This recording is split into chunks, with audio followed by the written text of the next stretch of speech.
La séance est reprise.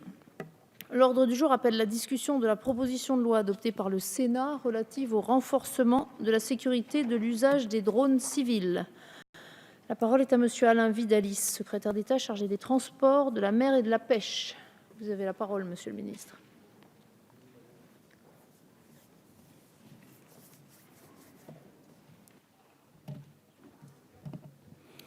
Madame la présidente, madame la rapporteure, monsieur le président de la commission, mesdames et messieurs les députés. Comme vous le savez, on assiste en France et dans le monde à un essor des usages des drones civils à la fois professionnels et de loisirs.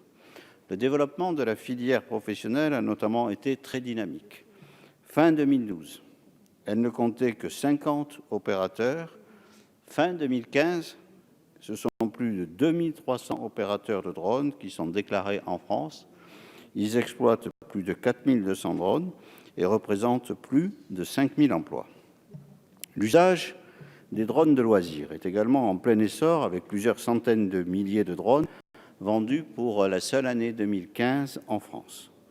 Les récents lancements de nouveaux modèles par les grands noms du secteur laissent entrevoir une nouvelle année de vente record en 2016. Je l'ai souvent dit, le développement rapide de la filière française est le fruit d'une longue tradition aéronautique, d'un tissu de PME particulièrement dynamique et d'utilisateurs visionnaires qui ont bénéficié d'une réglementation équilibrée et innovante.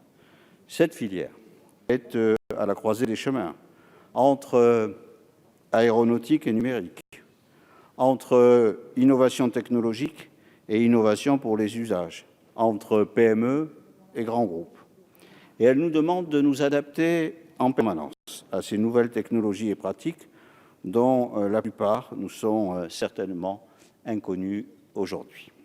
Depuis 2012, de nombreuses utilisations professionnelles des drones civils se sont ainsi développées dans différents domaines, permettant l'émergence de multiples activités qui, pour certaines d'entre elles, d'ailleurs, étaient difficilement imaginables avant l'essor des drones.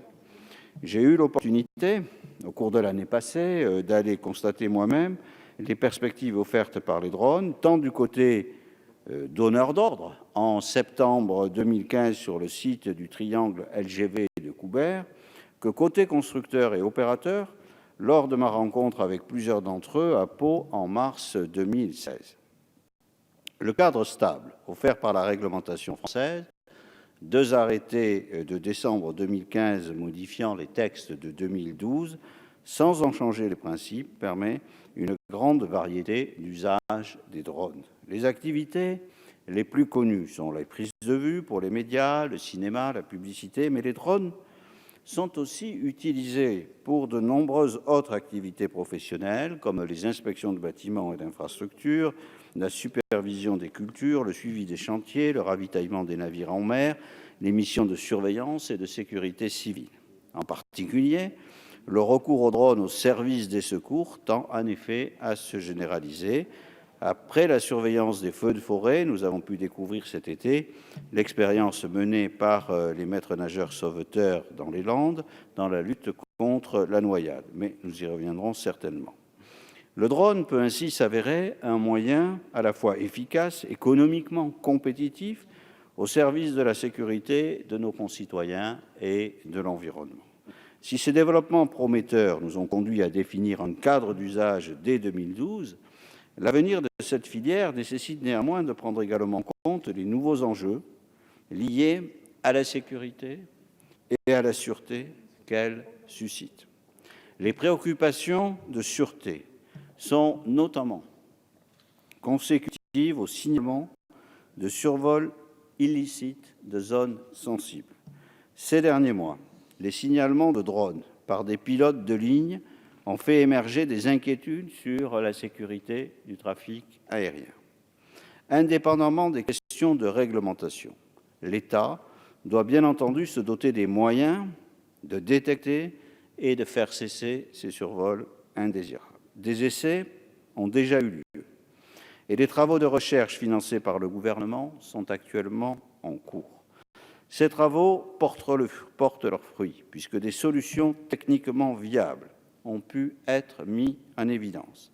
Cela me permet également de répondre à certaines interrogations soulevées lors de l'examen de ce texte au Sénat et qui portent sur le cas particulier de la protection du secteur nucléaire. L'analyse des capacités actuelles des drones civils menée en 2014 ne faisait pas apparaître de menaces qui ne seraient pas prises en compte par la directive nationale de sécurité actuellement en vigueur. Les progrès technologiques étant très rapides, il est nécessaire d'anticiper sur les menaces futures que pourraient présenter les drones. Des réflexions ont été conduites sous l'égide du Secrétariat général de la Défense et de la Sécurité nationale. Elles ont porté sur plusieurs axes. Les moyens techniques de détection, d'identification et de neutralisation, l'articulation avec les missions de protection de l'espace aérien mises en œuvre par l'armée de l'air, la chaîne opérationnelle de commandement allant de la détection à la neutralisation en passant par le lever de doute. Les services de l'État travaillent ainsi actuellement à la préservation d'une chaîne opérationnelle robuste allant de la détection à la neutralisation qui soit également adaptée aux drones. Parallèlement, nous sommes également en contact très étroit avec nos voisins européens les plus impliqués sur le sujet afin de partager ensemble des pistes prometteuses en matière de lutte contre les drones malveillants. Il est également nécessaire que les règles adaptées accompagnent l'essor de cette industrie nouvelle. Ces règles doivent répondre à l'objectif délicat de concilier la sécurité, la sûreté, la protection de la vie privée et le soutien au développement d'une filière émergente, source de réelles opportunités de croissance économique et de création d'emplois, sans remettre en cause les pratiques historiques des aéromodélistes en club. L'ensemble du gouvernement est très impliqué pour maintenir cet équilibre qui est la condition pour que le secteur français du drone civil reste, comme c'est le cas aujourd'hui, le plus dynamique d'Europe, qu'il s'agisse de construction ou d'exploitation. Des campagnes de communication continueront par ailleurs d'être menées pour sensibiliser les utilisateurs de loisirs aux 10 principes essentiels de l'usage d'un drone de loisir. Le Conseil pour les drones civils, installé en 2015, rassemble par ailleurs avec les services de l'État les acteurs de la filière. Il permet, sur la base d'objectifs partagés, de progresser dans la recherche des voies réglementaires, technologiques et économiques susceptibles de contribuer à cet équilibre. Le cadre réglementaire national de 2012, déjà évoqué, a doté la France d'une réglementation spécifique pour les usages professionnels des drones civils. La mise en place de ce cadre juridique novateur, qui a permis d'accompagner et de promouvoir l'émergence de ces activités, a été saluée par la profession et nos voisins européens. Ce choix ambitieux nous confère une véritable avance par rapport à d'autres grands pays industriels. Il est essentiel de la conserver. Cette réglementation se voulait délibérément évolutive.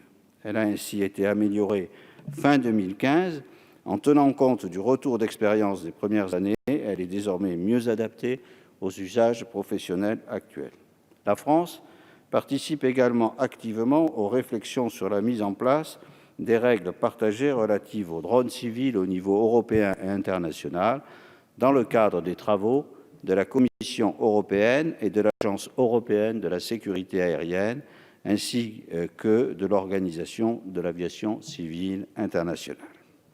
Le rapport « L'essor des drones aériens en France, enjeux et réponses possibles de l'État du gouvernement au Parlement », remis en octobre 2015, avait mis en évidence la nécessité d'adopter des règles de nature législative et formulé certaines propositions qui ont constitué la base de réflexion des deux auteurs de la proposition de loi dont vous débattez aujourd'hui. Cette proposition de loi pose le principe d'un nouvel encadrement de l'activité drone. Leur immatriculation et leur enregistrement permettront d'assurer une meilleure traçabilité des appareils, tandis que des dispositifs de signalement permettront d'améliorer la sécurité des tiers dans les espaces aériens. La définition de la fonction de télépilote consolide la création d'un statut des télépilotes en cohérence avec les travaux en cours au sein de la filière qui ont conduit à la signature d'un avenant à la Convention collective nationale des personnels au sol du transport aérien pour élargir à ces nouveaux métiers. Ce texte inclut de nouvelles dispositions concernant des obligations de formation pour la pratique des activités de loisirs. Il ouvre également la voie à l'élaboration d'un titre de télépilote, notamment pour les activités professionnelles les plus complexes, comme celles opérées hors de vue du télépilote. En outre, le texte prévoit pour certains drones une obligation d'emport d'un dispositif de limitation des performances que votre commission a souhaité redéfinir en limitation des capacités. Ce dispositif vise notamment à assurer la sécurité des vols habités et il est en cohérence avec les réflexions en cours au niveau européen, notamment au sein de l'Agence européenne de la sécurité aérienne. Le texte qui vous est présenté permettra la prise en compte des progrès de la technologie lorsqu'ils seront devenus opérationnels. Enfin, cette proposition sécurise le régime juridique de sanctions pour les contrevenants. Ce point est indispensable. En effet, la réponse pénale est absolument essentielle à la cohérence du dispositif juridique. Elle est complémentaire des actions d'information et de pédagogie. Il importe en effet de promouvoir les règles d'usage des drones en toute sécurité et d'en informer le grand public. Les notices que ce texte rendra obligatoires y contribueront en complément des actuelles actions menées par l'État. Les travaux en commission du développement durable ont précisé que cette obligation s'appliquerait également à la vente des drones d'occasion. Ces travaux ont également permis de clarifier 2 points tout à fait essentiels. Une période transitoire a été prévue pour l'applicabilité de l'obligation d'emport des dispositifs de signalement électronique et lumineux et de limitation de capacité. Ceci permettra notamment de ne pas pénaliser les utilisateurs professionnels de drones qui auraient acheté leur outil avant que ces dispositifs ne soient disponibles, en prévoyant un délai de mise en conformité. Le deuxième point est relatif à l'applicabilité du texte dans les territoires et collectivités d'outre-mer. Cette proposition repose sur un équilibre entre les principes qui relèvent de la loi et leur mise en œuvre technique qui procédera de l'adoption de dispositions réglementaires. S'agissant des seuils de masse, ceux-ci en dessous des plafonds prévus maintenant par la loi seront choisis de sorte que la contrainte qui pèsera sur les industriels et les utilisateurs soit correctement proportionnée aux objectifs de sûreté et de sécurité. Le gouvernement avait soutenu devant le Sénat une démarche renvoyant la détermination de tous les seuils au décret. Nous estimions en effet que cela permettrait une adaptation rapide aux évolutions de ces aéronefs sans pilote. Notre commission a souhaité introduire un seuil plafond à 800 grammes. Le gouvernement est prêt à accepter cette démarche qui, par le choix d'un seuil plafond, maintient la possibilité d'adaptation rapide et souple. La proposition de loi qui vous est soumise aujourd'hui apporte une réponse législative aux préoccupations de sécurité publique émergentes liées au développement des activités des drones.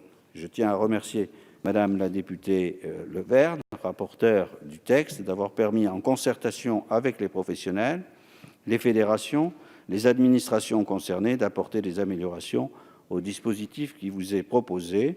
Cette proposition de loi permet à la France de continuer à montrer la voie dans un secteur d'activité où elle compte de nombreuses réussites économiques. Son objectif majeur est clair, conjuguer les exigences de la sécurité et l'essor économique de la filière drone. Je vous remercie.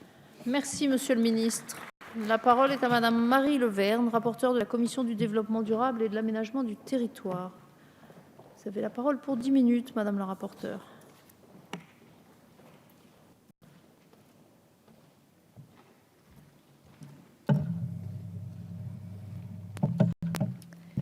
Madame la Présidente, Monsieur le Secrétaire d'État, Monsieur le Président de la Commission, mes chers collègues, nous examinons en cette première séance de la dernière session de notre législature ce texte relatif au renforcement de la sécurité de l'usage des drones civils.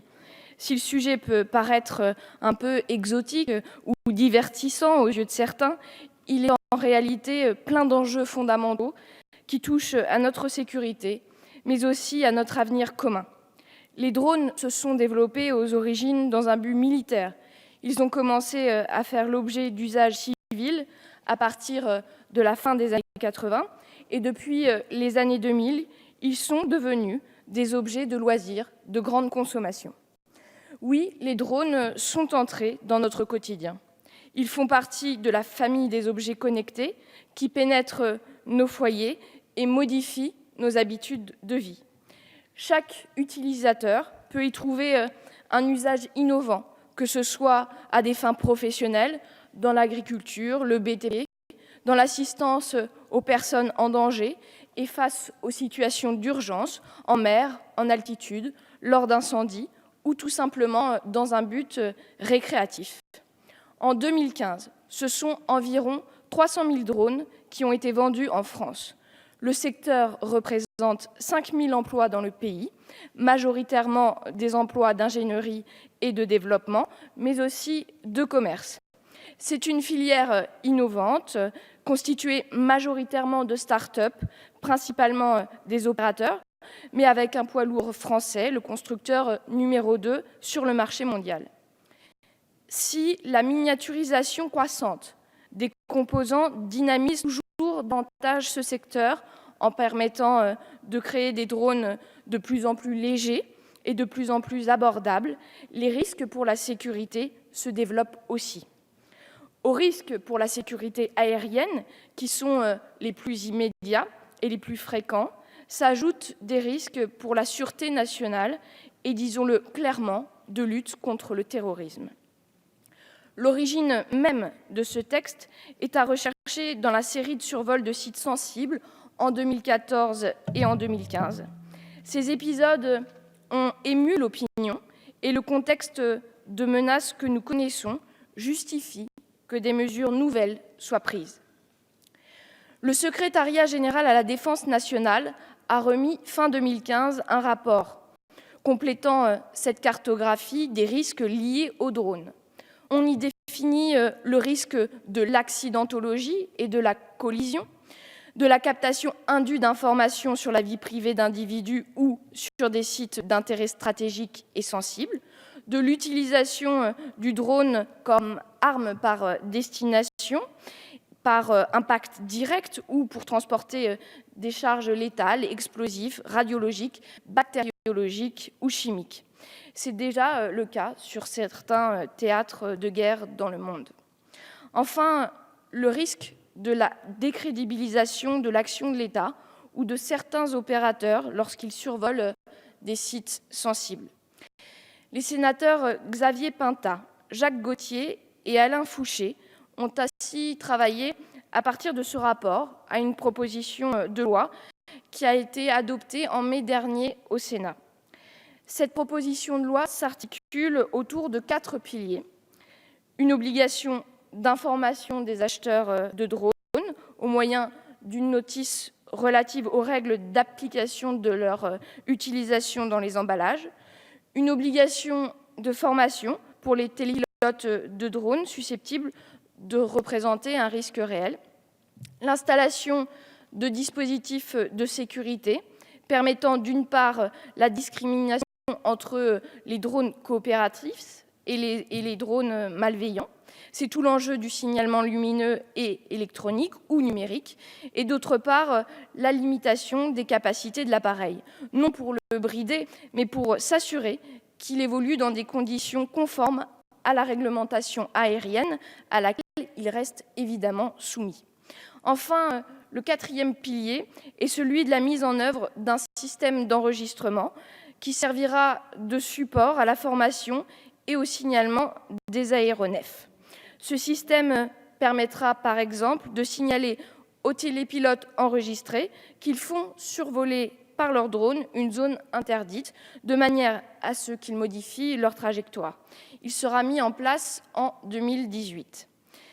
Cet ensemble de mesures constituera une contrainte légère pour les utilisateurs, mais une aide précieuse pour les autorités en charge de la sécurité et de la sûreté, qui devront néanmoins développer et perfectionner les moyens capacitaires adaptés pour répondre aux menaces venues des drones dont la neutralisation est encore mal maîtrisée. Cette loi est aussi une loi pédagogique qui vise à rappeler à tous les utilisateurs de drones, et notamment aux utilisateurs de loisirs qui ne pratiquent pas régulièrement l'aéromodélisme, que le drone n'est pas un jouet comme les autres. L'application de la loi sera en effet garantie par la mise en place de sanctions à l'article 5, lequel introduit une gradation entre l'acte de négligence et l'acte volontaire et malveillant. Il permettra, le cas échéant, la confiscation du drone incriminé. Malgré ses qualités, il m'a semblé que cette loi souffrait d'un défaut majeur. C'était une loi normande, bien que cela ne soit pas toujours un défaut, Madame la Présidente. Elle ne tranchait pas réellement, puisque les éléments les plus structurants étaient renvoyés au pouvoir réglementaire, notamment les seuils de masse. Il faut de la souplesse au vu des évolutions rapides de ces technologies. C'était aussi un manque de clarté et de lisibilité pour les acteurs. Ce renvoi systématique au pouvoir réglementaire doit nous interroger sur le rôle du Parlement devant une telle situation. Pour ma part, j'ai considéré que la loi devait pouvoir tracer un chemin qui permette, dès aujourd'hui, de visualiser les effets de la proposition de loi. C'est pourquoi j'ai souhaité que le travail en commission permette de poser des principes lisibles. Tous les télépilotes doivent être informés des bonnes pratiques et des règles de base par une notice fournie avec le drone. Tous sont responsables de leur appareil, y compris pénalement. Pour les télépilotes de drones au-dessus de 800 grammes, soit un peu plus de 10% du parc, une obligation d'enregistrement en ligne, de formation élémentaire et d'équipement du drone de dispositifs de signalement de limitation de capacité devra être observée. Pour les drones de plus de 25 kg, une obligation d'immatriculation s'applique. Le seuil de 800 grammes est un seuil qui pourra être abaissé, si nécessaire, par décret, si les évolutions technologiques et les progrès de la miniaturisation le rendent nécessaire. Je considère qu'un seuil unique pour toute la loi est un gage de lisibilité. Des exceptions sont aménagées pour respecter certains usages spécifiques, l'expérimentation, les usages professionnels complexes, l'aéromodélisme. Durant les travaux de la Commission, nous avons pu débattre de l'opportunité de fixer dans la loi un seuil évolutif de masse pour le déclenchement des différentes obligations du texte. Le questionnement est légitime et nous aurons l'occasion de poursuivre tout à l'heure. Je considère, quant à moi, que cela permet de tracer une ligne claire pour les acteurs concernés. Nos travaux ont également porté sur l'adaptation du parc de drones en circulation aux nouvelles obligations nées de la proposition de loi. Il est évident qu'un retour en usine généralisée serait parfaitement irréalisable. Je tiens à rassurer l'ensemble de mes collègues, ce n'est pas le scénario que nous envisageons. Là encore, je serai heureuse de répondre à ces interrogations lors du débat des amendements. Malgré ces quelques points de discussion, je veux saluer l'esprit constructif dans lequel se sont déroulés les travaux de notre commission et l'adoption du texte à l'unanimité.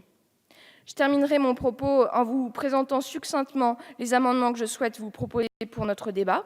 Ils visent essentiellement à asseoir le principe des dérogations pour les pratiquants de l'aéromodélisme traditionnel, en reconnaissant notamment leur formation par équivalence, en expliquant les mesures dérogatoires à leurs avantages lorsqu'ils pratiquent dans un cadre agréé et dans des zones identifiées à cet effet, en réservant l'obligation d'équipement d'un dispositif de signal sonore en cas de perte de contrôle uniquement aux aéronefs mis en circulation à partir de juillet 2018, sans obligation de rétrofit par conséquent. Je proposerai également d'introduire la notion de signalement numérique. La question avait été soulevée en commission, elle était pertinente et nous avions choisi de nous laisser le temps de vérifier son applicabilité. Ce sera chose faite. Encore un mot pour vous dire que c'est un texte qui positionne la France parmi les pionniers de la législation sur les drones civils de loisirs en Europe. Nous pouvons en être fiers, mais surtout en profiter pour avoir un rôle proactif dans l'élaboration de la réglementation que l'Union va prochainement mettre en place. Les questions que nous nous posons aujourd'hui et les réponses que nous apporterons seront écoutées. Enfin, Monsieur le secrétaire d'État, le rôle que vous aurez à remplir en rédigeant les textes d'application réglementaire sera particulièrement important. De nombreux acteurs sont suspendus à ces précisions par décret. Ils ont besoin de signaux bienveillants et de visibilité. Je vous remercie. Merci Madame la rapporteure. Nous entamons la discussion générale. Monsieur Lionel Tardy pour les Républicains, vous avez 10 minutes, monsieur le député.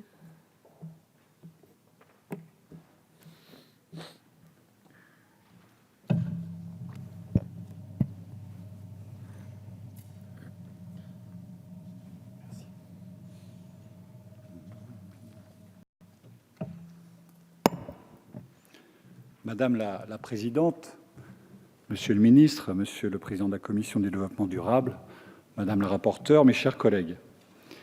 Il y a quelques années encore, le drone était un outil technologique réservé aux professionnels.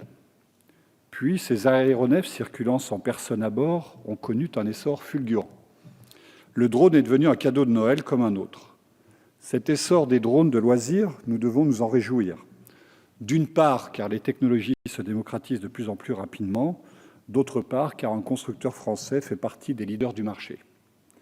Plus largement, la France compte aujourd'hui environ 200 000 drones de loisirs, ainsi que 2 300 opérateurs professionnels de services qui utilisent 4 200 drones. Cette filière occupe la première place en Europe. J'insiste sur cette situation. Nous devons à tout prix, dans toute réglementation, faire en sorte de ne pas entraver le développement d'un secteur. Il ne suffit pas de vanter les louanges de la French Tech et du Made in France si c'est pour ensuite plomber les industriels français en imposant toujours plus de contraintes. Je sais que cela part d'une bonne intention, mais attention aux conséquences de la loi et des normes réglementaires. Les possibilités offertes par les drones sont multiples et sources d'innovation. Demain, peut-être, les drones livreront nos articles achetés sur Internet, notre courrier, nos pizzas, dans des lieux difficilement accessibles notamment.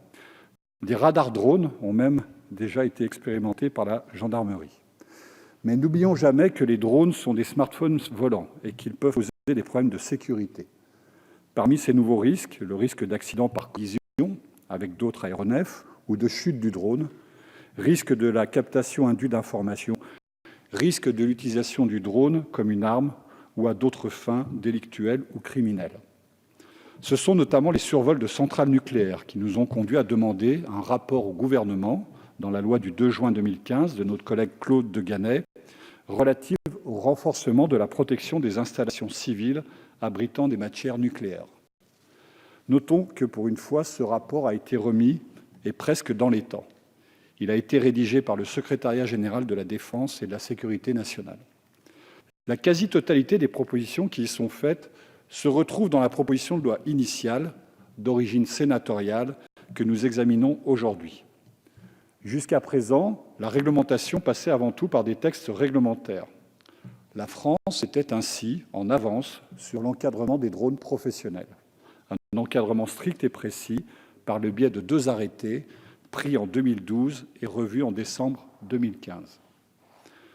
Pour les drones civils, oui, une loi était nécessaire. Mais j'attire votre attention sur ce qui a fait la force des interdictions et obligations dans le domaine professionnel. Être en avance, ou du moins pas trop en retard sur les usages, s'appuyer sur les textes réglementaires facilement modifiables et vecteurs de souplesse, car la technologie évolue bien plus vite que la loi. Le texte initial avait, je crois, cette force. En renvoyant à des décrets, on en a débattu en commission, une latitude est donnée et laisse des marges de manœuvre indispensables. Ces marges de manœuvre, en plus de l'adaptation aux évolutions technologiques, doivent aussi permettre de ne pas brider des usages qui sont déjà encadrés dans le domaine du loisir. Je pense notamment à l'aéromodélisme, auquel le texte pourrait s'appliquer. Pourtant, l'exercice de cette passion a des spécificités qui diffèrent des drones de loisirs classiques. Pilotage exclusivement à vue, techniques de pilotage plus poussées, etc. La distinction entre les utilisateurs de drones et les personnes qui pratiquent l'aéromodélisme, qui est une véritable pratique sportive, encadrée par une fédération nationale, sur laquelle ne peuvent pas peser les mêmes contraintes et nécessaires. Nous y reviendrons lors de l'examen des amendements. Cette proposition de loi a le mérite d'insérer dans la législation les dispositions juridiques nécessaires au renforcement de la sécurité de l'usage des drones civils. Ces dispositions sont souvent de bon sens, comme l'insertion d'une notice standardisée, l'instauration d'une formation en ligne ou l'immatriculation, qui est même déjà en vigueur mais très peu appliquée et mérite donc d'être remplacée par un enregistrement en ligne. Tout l'enjeu de ce texte est d'offrir un cadre solide, sans pour autant freiner le développement d'un secteur économique particulièrement dynamique en France. J'insiste sur ce point car c'est vraiment indispensable. Le risque est, comme dans la version initiale du projet de loi République numérique, d'oublier que nous légiférons dans un cadre franco-français et que les obligations s'appliqueront avant tout aux constructeurs français. C'est pourquoi il faut que les règles de fabrication des drones fassent l'objet d'une harmonisation à minima au niveau européen. Un règlement est en cours de préparation et la présidence slovaque a manifesté son intention de faire avancer le dossier rapidement. J'ai malheureusement l'impression que certaines mesures introduites en commission l'ont été de façon totalement déconnectée par rapport à ce que pourrait être la réglementation européenne. Je pense notamment au seuil ou au signalement sonore. La loi n'est pas un tract ou un message envoyé à Bruxelles. Si la France a des positions à défendre, elle doit le faire au niveau européen. Ici, au Parlement français, il n'est pas raisonnable, par exemple, de vouloir imposer des mesures au 1er janvier 2019 si un règlement européen applicable au 1er juillet 2018 en prévoit d'autres, moins strictes ou tout simplement différentes. Le rapport du SGDCN insiste fortement sur ce point en indiquant, je cite, que le travail mené doit être en concertation avec nos partenaires et les instances internationales dont la France est membre. Cela concerne non seulement la Commission européenne, le Parlement européen, mais aussi l'Organisation de l'aviation civile internationale ou l'Agence européenne de sécurité aérienne. Ce travail a-t-il été fait par rapport à cette proposition de loi dans sa version issue de la Commission? Je vous pose la question, Monsieur le ministre. En plus d'émettre une réserve sur l'insuffisante souplesse du texte actuel, qui fixe des seuils dans la loi, ce à quoi je m'oppose, et sur la prise en compte de l'aéromodélisme, notre groupe s'étonne de la fin de l'article 4. Il est prévu que certaines obligations s'appliquent de façon rétroactive au parc d'aéronefs déjà sur le marché, ce qui signifierait concrètement rappeler à l'usine 40 000 drones, environ 20% du parc existant, afin que le constructeur puisse les adapter à la nouvelle réglementation. Nous ne sommes pas certains que l'impact de cette mesure sur les utilisateurs et les constructeurs, en termes de coûts notamment, ait été suffisamment évalué. Mieux aurait-il valu appliquer cette mesure uniquement pour les nouveaux drones. Notre dernière réserve concerne le besoin d'exempter de certaines obligations réglementaires et administratives les drones dédiés au secours de personnes, notamment en mer et en haute montagne, qui devraient pouvoir disposer d'un statut particulier. Un amendement de Martial Sadier, co-signé par Virginie Duby-Muller et moi-même, soulève ce point. De façon générale, il nous semble nécessaire de ne pas se contenter de poser des règles, mais également de sensibiliser tant les usagers que les forces de l'ordre à l'utilisation des drones. Cette réglementation que nous mettons en place ne peut être envisagée que comme une démarche préventive, dans la mesure où les moyens de détection, d'identification et de neutralisation des drones malveillants sont limités ou encore en phase expérimentale. Je me permets enfin d'attirer votre attention sur un point qui me tient à cœur, le respect de la vie privée. La CNIL, Commission nationale informatique et liberté, s'intéresse depuis plusieurs années aux drones. Comme je l'ai dit, ce sont des smartphones volants, avec tout ce que cela implique. La prise de vue dans des lieux privés est rendue beaucoup plus facile. Cet aspect n'est pas présent dans la proposition de loi. Je ne dis pas que c'est un tort, je voudrais simplement m'assurer que les textes existants, article 226-1 du Code pénal et article 9 du Code civil, sont suffisants et applicables aux drones. Pour résumer, le groupe Les Républicains salue le travail constructif du Sénat sur ce texte. Les ajouts faits en commission ne nous paraissent pas tous pertinents et nous font préférer la version du Sénat, sous réserve des remarques que j'ai énumérées et d'un bon équilibre entre encadrement et développement économique. Nous soutiendrons donc cette proposition de loi. Je vous remercie. Merci, monsieur le député. La parole est à monsieur Bertrand Pancher pour le groupe Union des démocrates et indépendants. Vous avez 10 minutes, monsieur le député.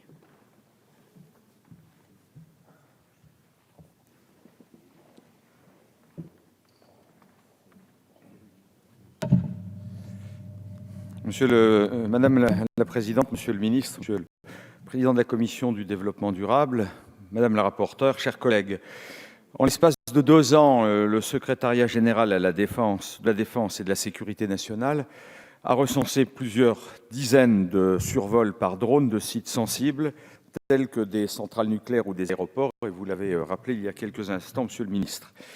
De tels survols, même s'ils résultent le plus souvent d'une méconnaissance de la réglementation, ne sont pas anodins.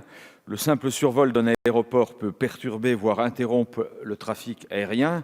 Cela fut le cas pendant 1 heure le 11 juin dernier à l'aéroport de Dubaï, le 3e le plus important du monde en termes de fréquentation. Et cela pourrait arriver évidemment chez nous. Le 19 février dernier, un drone est passé à 5 mètres seulement d'un Airbus A320 en phase d'atterrissage à l'aéroport Charles de Gaulle.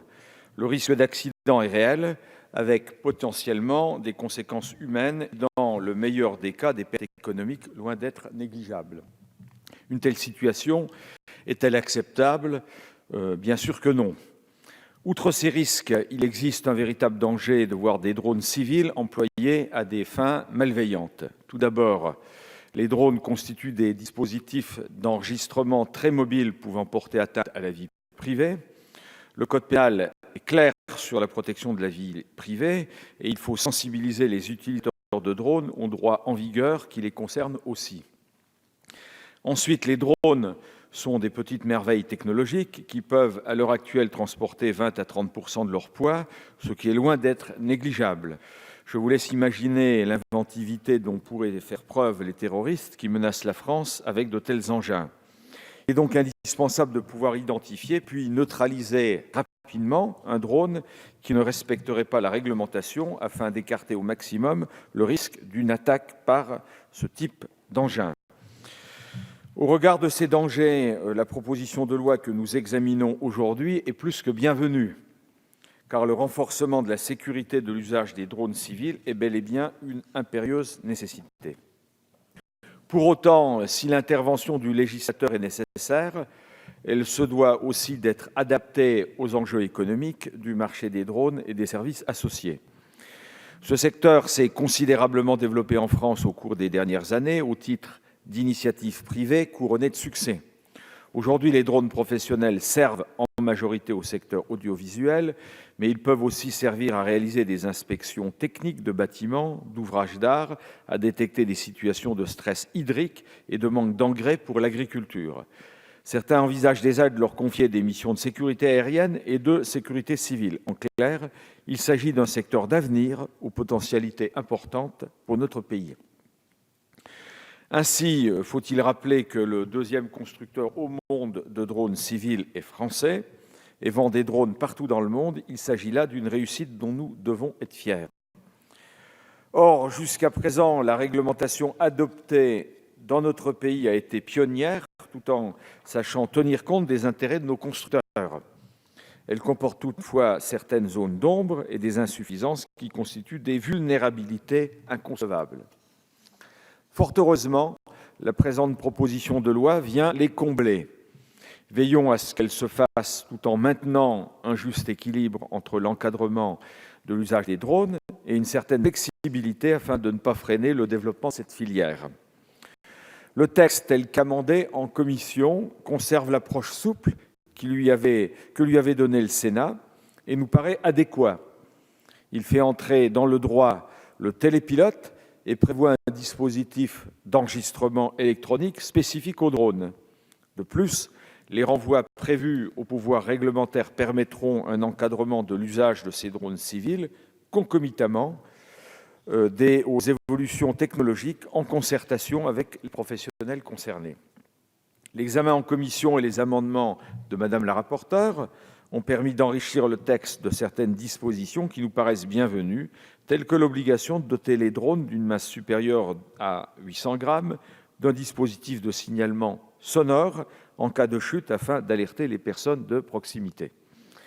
Même si la masse de 800 grammes est un seuil minimal qui pourrait être abaissé par le pouvoir réglementaire, nous aurions souhaité connaître les intentions du gouvernement à ce sujet. 800 grammes, cela peut paraître léger, mais en cas de chute de plusieurs mètres, les conséquences sur une personne qui viendrait être percutée pourraient être tragiques. De même, le texte prévoit l'installation de dispositifs de signalement lumineux et électronique sur les drones d'une masse supérieure à 800 grammes. Des voix se sont élevées pour remplacer le dispositif électronique par un dispositif numérique qui serait moins contraignant pour les constructeurs. Si nous ne sommes pas défavorables à la mesure prévue pour le moment à l'article 4, nous souhaiterions savoir, là aussi, si le gouvernement s'est mis d'accord avec les constructeurs afin d'abaisser éventuellement progressivement ce seuil. En outre, il serait souhaitable que notre législation puisse aiguiller la réglementation européenne à venir afin que les acteurs français du drone ne soient pas confrontés à des règles divergentes sur le marché européen. À cet égard, pouvez-vous, Monsieur le ministre, nous faire part de l'état d'avancement des travaux de l'Union européenne? Si vous connaissez cet état d'avancement, bien nous transmettre vos informations ultérieurement.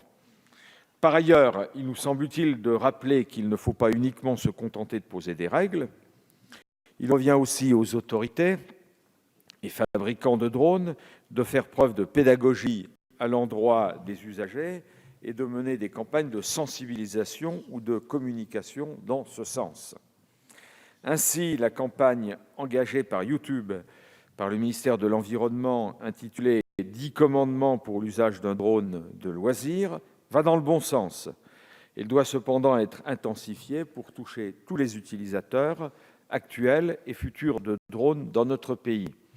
Il y aurait aujourd'hui près de 200 000 drones dits de loisirs en circulation dans notre pays.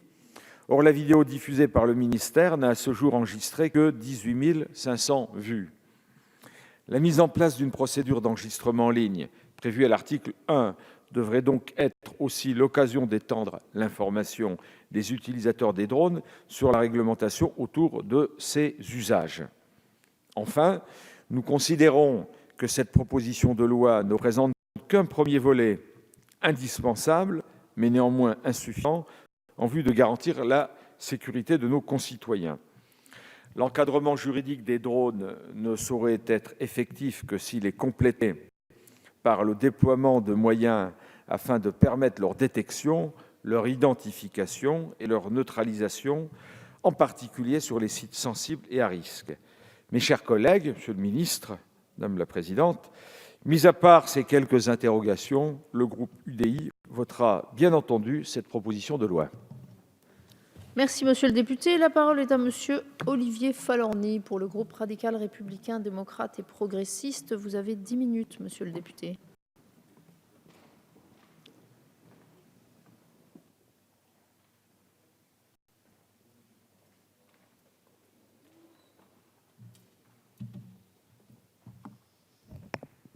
Madame la Présidente, Monsieur le Ministre, Monsieur le Président de la Commission du Développement durable et de l'aménagement du territoire, Madame la rapporteure, mes chers collègues.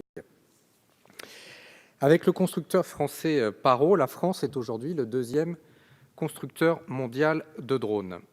Ces petits aéronefs télépilotés sont essentiellement tournés vers des activités de loisirs, alors que leur première appréhension se placer sur le terrain militaire, ce qui est d'ailleurs souvent le cas lorsque des innovations techniques voient le jour en matière de communication. La présente proposition de loi d'origine sénatoriale vise d'ailleurs à mettre en œuvre une partie des préconisations d'un rapport du Secrétariat général de la Défense nationale et de la Sécurité nationale d'octobre 2015, rapport qui pointait la difficulté à détecter les drones et ainsi l'importance de la diminution des comportements à risque, comportements souvent dus à une méconnaissance de la réglementation en matière d'utilisation de l'espace aérien. Le rapport insistait néanmoins sur la nécessité d'éviter d'entraver le développement d'un secteur économiquement dynamique et ne pas saturer inutilement les services de l'État. Le texte qui nous est soumis aujourd'hui tend à ce double objectif. Un exemple de cette problématique, cité dans le rapport de notre collègue Marie Leverne, illustre la difficulté. L'exemple de cet adolescent nancéen qui avait fait survoler la cité des Ducs de Lorraine par un drone muni d'un appareil photographique et qui avait diffusé sur Internet les images prises à cette occasion. Il s'était fait condamner en correctionnel le 20 mai 2014. Cependant, les images étaient tellement stupéfiantes de beauté et de mise en valeur de la ville que l'adolescent n'a pas tardé à être contacté par la direction des affaires culturelles de la ville de Nancy afin qu'il puisse, avec autorisation expresse, faire partager ses indéniables talents. Il faut donc tenir les deux bouts de la chaîne. C'est ce que cette proposition de loi propose de faire par la mise en œuvre d'obligations d'information et de formation à destination des télépilotes, en facilitant le suivi des drones coopératifs, par la mise en place d'une obligation d'enregistrement et l'installation d'un dispositif de signalement électronique et lumineux des drones. Le texte sénatorial a été très sensiblement retouché par la Commission lors de son examen au fond. Je ne reviendrai pas dans le détail des dispositions de ce texte court, clair, intelligible, que vous avez bien voulu nous rappeler précédemment et qui nous satisfont. L'obligation d'enregistrement s'effectuera pour les drones pesant au moins 800 grammes et le seuil déclenchant l'obligation d'immatriculation des drones est fixé à 25 kg. Le télépilote fait l'objet d'un statut positif qui couvre l'ensemble des cas de figure qui peuvent se présenter. L'obligation de formation du télépilote concerne aussi bien les professionnels que les utilisateurs plus occasionnels, adeptes d'aéromodélisme.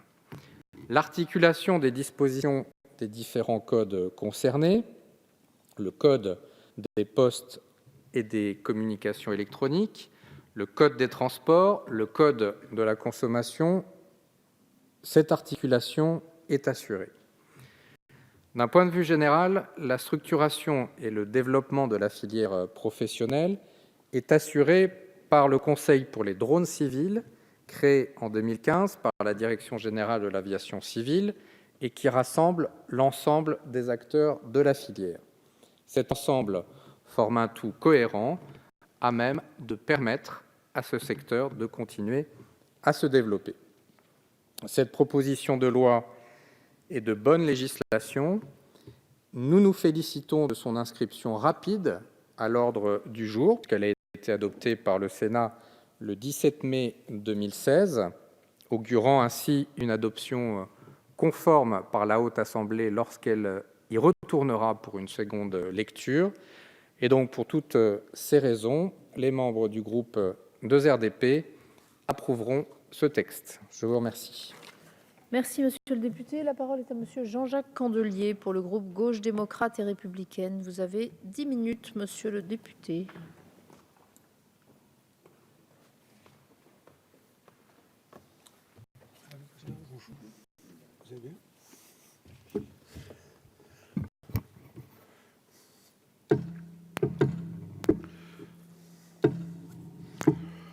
Madame la Présidente, Monsieur le Ministre, Monsieur le Président de la Commission, Madame la rapporteure, chers collègues, nous sommes conviés à nous pencher aujourd'hui sur le texte d'une proposition de loi sénatoriale qui s'inspire du travail conduit l'an passé par le Secrétariat général de la Défense et de la Sécurité nationale. Le rapport des services de l'État remis au Parlement en octobre dernier faisait clairement apparaître l'inadaptation et le caractère très lacunaire du droit applicable en matière d'usage des drones civils. Il soulignait également l'insuffisante information des utilisateurs. Il suggérait d'adapter et de compléter, en conséquence, le corpus juridique existant en instaurant de nouvelles obligations dans le domaine de l'information, de la formation, de l'immatriculation et de l'identification. C'est l'enjeu du texte qui nous est aujourd'hui proposé, qui fixe un cadre législatif plus clair à l'essor des drones aériens civils en complétant le cadre réglementaire actuel. Ce texte repose sur 4 piliers. Il y a tout d'abord la mise en place par l'article 1er d'un registre d'enregistrement par voie électronique des drones télépilotés dont la masse est supérieure ou égale à un seuil qui pourrait être supérieur à 800 grammes. Le rapport que nous évoquions préconisait quant à lui un seuil d'1 kilogramme. Nous pensons pour notre part que l'obligation d'enregistrement devait s'appliquer à tous les drones, quelle que soit leur masse.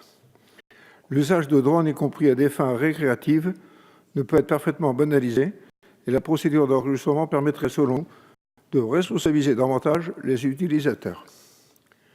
Si nous voulons que la réglementation soit d'application large et donc plus efficace, il est important que le seuil retenu par le pouvoir réglementaire soit assez bas, d'autant plus que l'enregistrement n'est pas une modalité trop contraignante.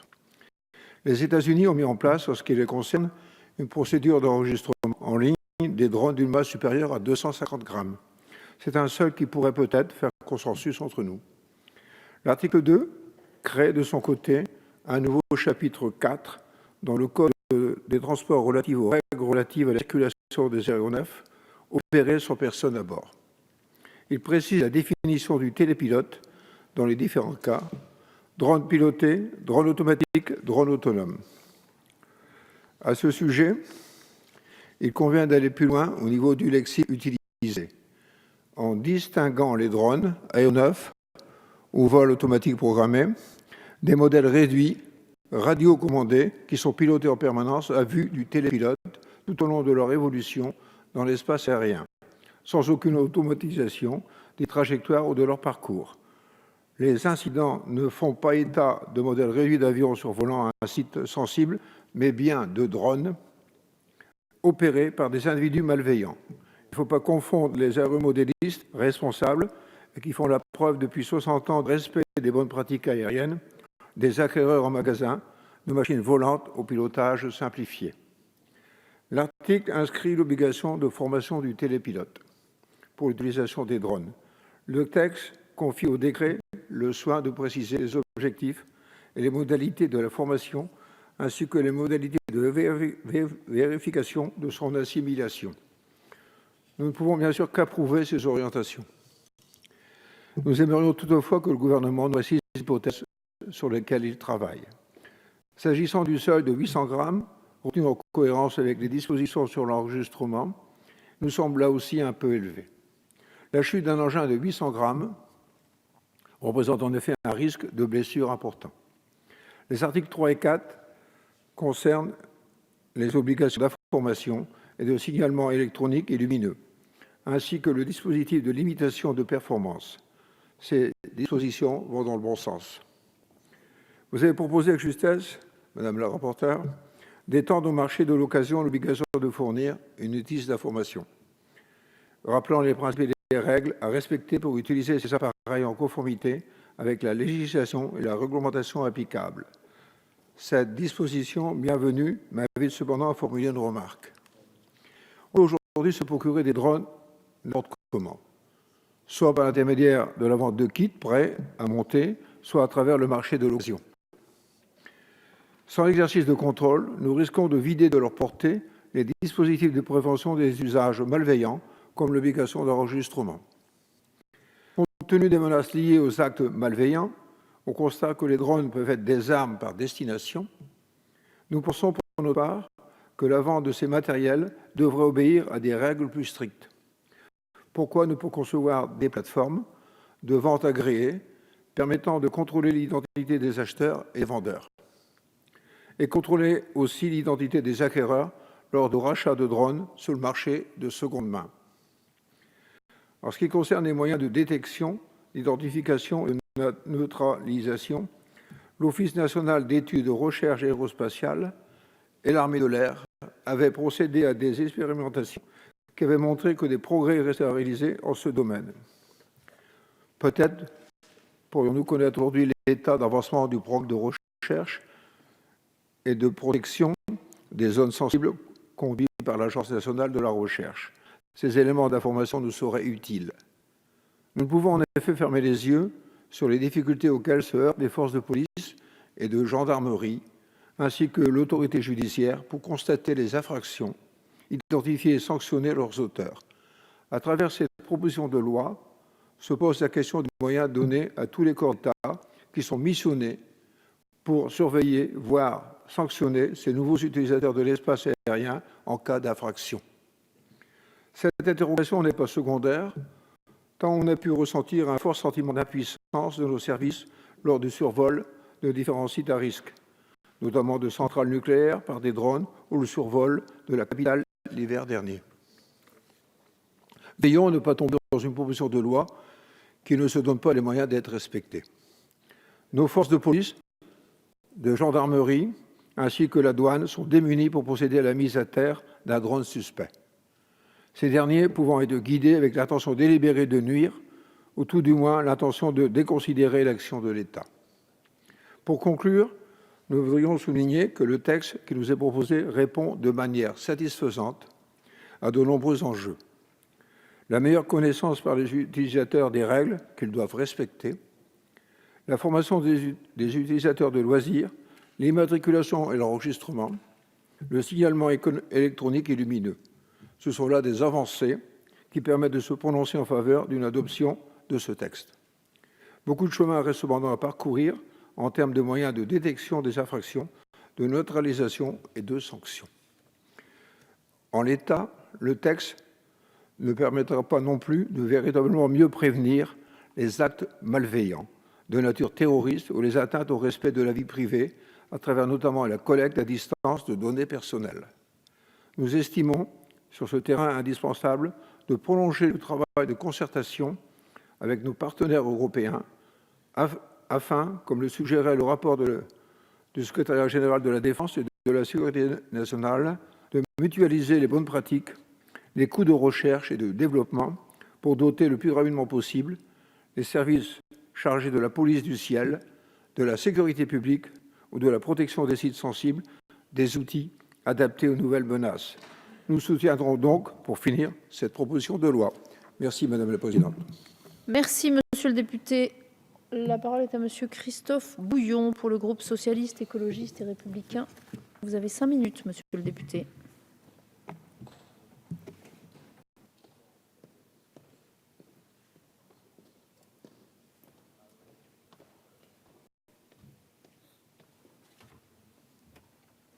Madame la Présidente, Monsieur le Ministre, Monsieur le Président de la Commission de développement durable et de l'aménagement du territoire, Madame la Rapporteure, mes chers collègues. Nous avons aujourd'hui à l'étude la proposition de loi sur la sécurité de l'usage des drones civils. Ce texte nous arrive dans un contexte que nous connaissons bien particulier, celui bien sûr de la sécurité nationale face à une menace terroriste toujours pressante et toujours présente, et alors que se sont multipliés au cours des derniers mois les incidents autour de sites sensibles et impliquant des drones civils. Le développement de la technologie, sa démocratisation, ses usages exigent que les représentants de la nation que nous sommes prennent les dispositions nécessaires pour encadrer son usage. À cet égard, je veux saluer ici le travail remarquable de la rapporteure du texte, Marie Le Verne, qui a su faire émerger les équilibres nécessaires pour garantir la sécurité nationale, donner les outils à notre industrie technologique pour se développer et encadrer le mieux possible la pratique du pilotage des drones comme loisir. Ce texte suscite des attentes, fait avancer un sujet qui, loin d'être anodin, a vocation à prendre dans les années qui viennent toute son utilité. Ce texte suscite aussi, et c'est bien légitime, des interrogations. Dans la forme législative qu'il prend aujourd'hui, sa mise en œuvre que nous destinons à l'usage des drones s'appliquera notamment aux avions de modélisme. J'ai été interpellé, comme beaucoup de mes collègues, par des associations d'aéromodélisme. Il en existe dans tous les territoires et notamment dans le département que je représente, la Seine-Maritime. Loin d'un lobby, ces hommes et ces femmes pratiquent un hobby. Ce sont des passionnés, aux histoires diverses qui se retrouvent autour d'un intérêt commun. Je me souviens de ma jeunesse, bercée par la récit de Saint-Antoine de Saint-Exupéry, ce formidable écrivain aviateur hors pair, qui disait que l'homme se découvre lorsqu'il se mesure avec l'obstacle. Les aéromodélistes sont de ces gens-là, qui, de la construction des modèles à la pratique du vol, repoussent les obstacles, en font leur objectif, la raison même de leur passion. La Fédération française d'aéromodélisme, c'est à ce jour 28 000 licenciés. Une organisation qui s'inscrit dans la tradition française des fédération sportive et qui fête d'ailleurs cette année ses 50 ans. Je souhaite ici les saluer et porter au débat certaines de leurs retenues sur le texte que nous étudions. Les aéromodélistes sont à ce jour soumis à une réglementation très forte. Ils s'organisent déjà sous le contrôle de la Direction générale de l'aviation civile, la pratique de leur passion.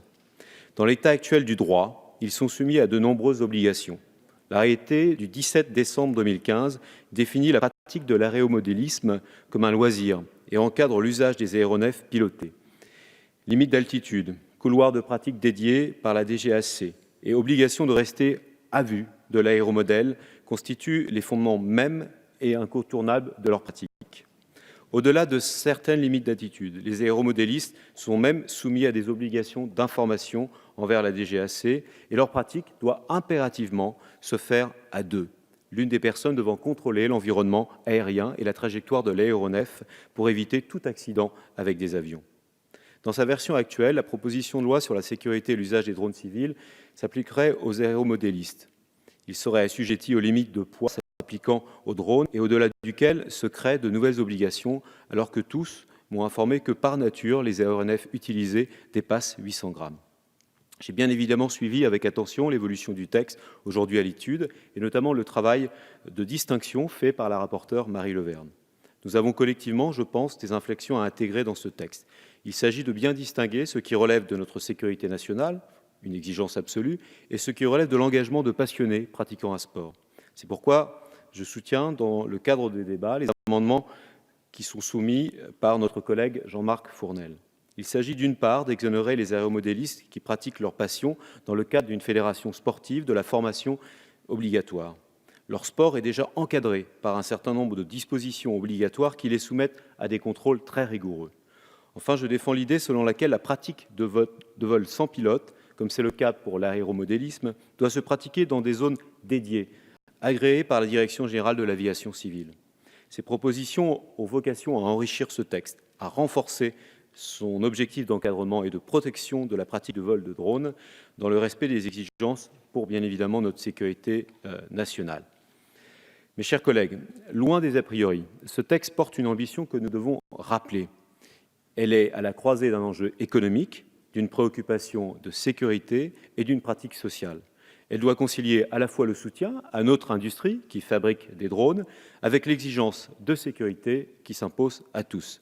Nous devons soutenir ce texte, mais nous devons aussi, dans les débats, pouvoir concilier l'ensemble de ces enjeux.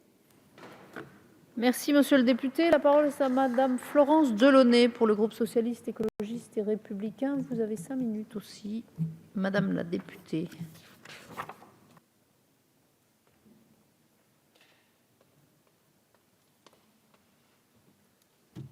Merci madame la présidente, monsieur le ministre, monsieur le président de la commission de développement durable, madame la rapporteure, chers collègues, nous examinons aujourd'hui la proposition de loi adoptée par le Sénat portant sur le renforcement de la sécurité de l'usage des drones civils. L'augmentation du nombre de drones civils met en lumière l'absence de législation adaptée à ce nouvel usage. L'espace aérien est jusqu'ici réglementé pour les appareils immatriculés, conduits par des pilotes formés à l'aéronautique et aux dispositifs applicables à la fois à leur appareil et à l'espace survolé. Les exemples médiatisés de survol d'établissements sensibles, comme les centrales nucléaires, ont conduit le législateur à s'interroger sur le cadre adapté à la protection de l'espace aérien. L'utilisation de drones doit effectivement être encadrée par la législation française et européenne pour éviter des opérations délictuelles ou criminelles. Néanmoins, si les risques éventuels obligent à construire un cadre d'intervention, le législateur ne devra pas pour autant brider les possibilités d'évolution. Car les domaines dans lesquels l'utilisation des drones représente une avancée majeure ne sont pas encore totalement définis et vont évoluer dans les prochaines années compte tenu des innovations technologiques permises par la recherche et l'expérimentation. Les entreprises du secteur sont déjà passées à l'utilisation industrielle des drones. Elles s'organisent et conjuguent l'aéronautique, les systèmes électroniques embarqués, les logiciels de traitement d'images, la modélisation 3D et l'application sur des cartes géoréférencées. Le groupement et la structuration des compétences permettent d'intervenir très efficacement dans des domaines divers, notamment dans 3 secteurs que je souhaite évoquer ici. Dans le secteur de l'agriculture et de l'environnement, l'évolution de la végétation, l'évaluation des plans d'eau, le calcul et le comptage des rendements agricoles, la surveillance de la maturation de la vigne. Dans le secteur de l'exploitation minière, la surveillance, la cartographie, les impacts de l'extraction, la détection rapide de fuite. Le drone est un auxiliaire qui s'avère aussi précieux pour le sauvetage des personnes. Cet été, en effet, une expérimentation d'utilisation de drones dans l'aide au sauvetage des baigneurs en perdition s'est déroulée sur les plages de Biscarrosse dans les Landes, par les maîtres nageurs sauveteurs, titulaires du brevet théorique ULM et de formations supplémentaires. Le drone a été utilisé pour lever les doutes et vérifier que le baigneur est en difficulté, pour secourir les nageurs par largage de bouées, communiquer et signaler la position du nageur pour faciliter le sauvetage. Gagner du temps pour rejoindre le nageur, le rassurer pendant l'attente est primordial et permettra de sauver des vies. Permettez-moi de féliciter les développeurs de ce système, lauréats du concours Lépine de Strasbourg en septembre 2016, et qui continuent à travailler sur les développements de cet usage en montagne ou dans les agglomérations, lorsqu'il s'agit par exemple de transporter, de livrer un défibrillateur à une personne en détresse.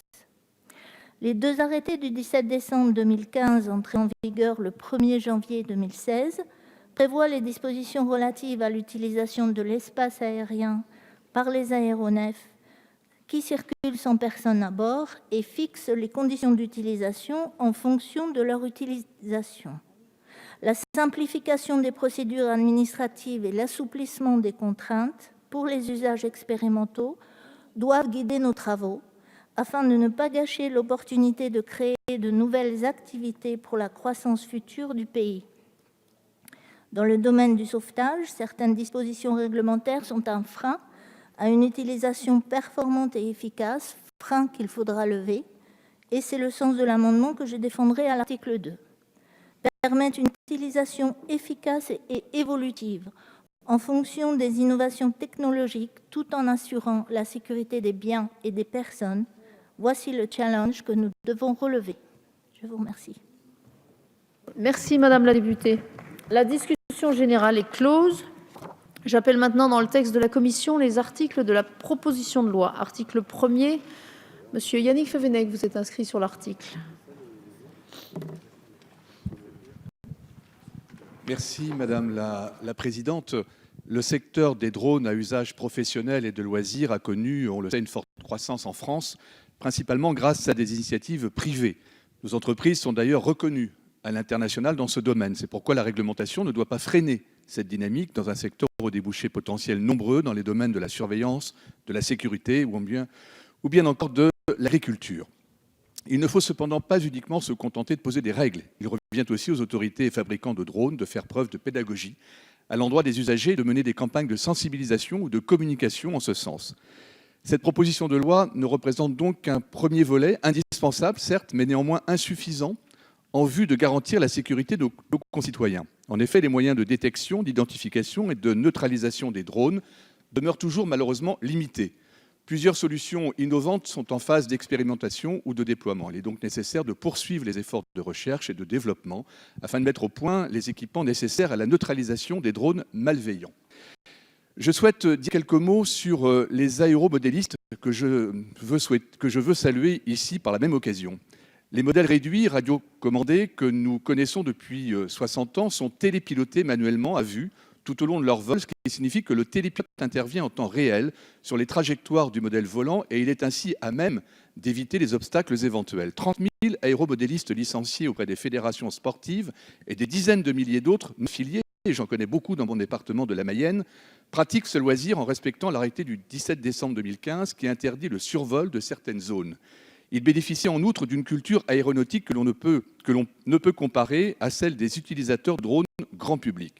À ce jour, dans notre pays, on ne déplore d'ailleurs aucun accident provoqué par un modèle réduit radiocommandé ayant des conséquences sur le trafic aérien, civil ou militaire. La notion de pilotage manuel à vue permanent implique un contrôle constant du télépilote à proximité de l'aéronef, ce qui constitue une différence essentielle avec les drones. Par conséquent, il conviendrait de différencier les aéromodélistes télépilotes qualifiés, maîtrisant les règlements de la circulation aérienne et pouvant faire évoluer leurs aéronefs en sécurité dans l'espace aérien, des télépilotes non qualifiés.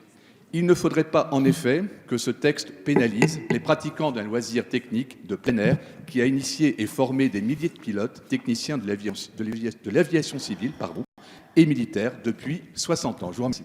Merci, monsieur le député. Nous en venons aux amendements à l'article 1er. Madame la rapporteure, amendement numéro 13, rédactionnel. Monsieur le ministre. Favorable. Favorable. Je le mets aux voix. Qui est pour?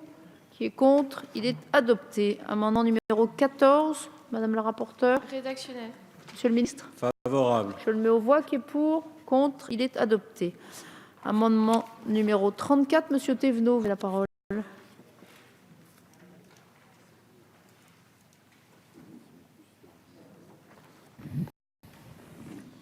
Merci Madame la Présidente.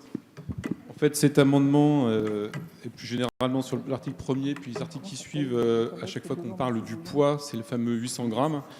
Et je propose en fait de passer à 1 kg, pas simplement parce que c'est 1 kg, mais quand on regarde l'usage des différents aéronefs, et puis surtout, si on veut avoir une harmonisation et pas se retrouver, comme ça a été dit précédemment, en fonction des règles européennes ou autres, avec différents usages et différentes réglementations, c'est simplement de se mettre en conformité avec la demande des constructeurs, avec le secrétariat général de la Défense et de la Sécurité nationale qui lui-même avait proposé dans un rapport en 2015 de se mettre à 1 kg, et comme vient de faire l'Agence européenne de sécurité aérienne au niveau du futur projet européen qui s'est aussi mis sur 1 kg. Donc ça permet aussi bien de répondre aux exigences des constructeurs par rapport à l'utilité de ces aéronefs et à la réglementation future. Député, monsieur Tardy, vous avez un amendement identique, le numéro 3.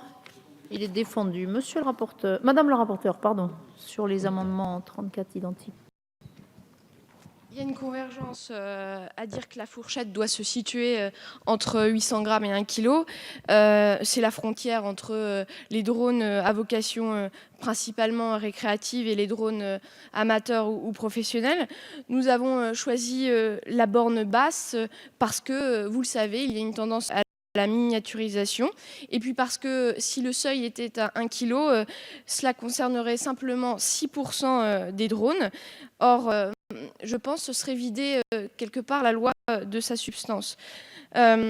Ensuite, il y a aussi une question de sécurité nationale. C'est toute la difficulté de ce texte, finalement, à la fois les questions de sûreté et de sécurité, et puis ne pas bloquer cette filière qui est une filière dynamique. Et vous le savez, pour des questions de sûreté, il faut bien avoir en tête qu'un drone peut avoir une capacité d'emport d'un tiers de son poids. Ensuite, vous avez évoqué, je crois, le droit européen. Et je pense que vous ne pouvez pas utiliser l'argument de la cohérence avec le droit français parce que finalement, le droit européen est en cours d'élaboration, à son tout début. Le texte trace des grandes lignes, mais ne précise aucunement les détails et notamment les seuils. Et donc moi je pense que à ce stade, alors qu'aucune règle européenne n'est définie, il faut justement, comme je l'ai dit dans mon propos, que la législation française soit proactive. Madame la rapporteure, pardonnez-moi, j'ai fait une erreur. Les deux amendements ne sont pas identiques, le 3 et le 34. Et merci de me donner votre avis sur les deux amendements. Défavorable. Sur les deux. Merci, monsieur le ministre.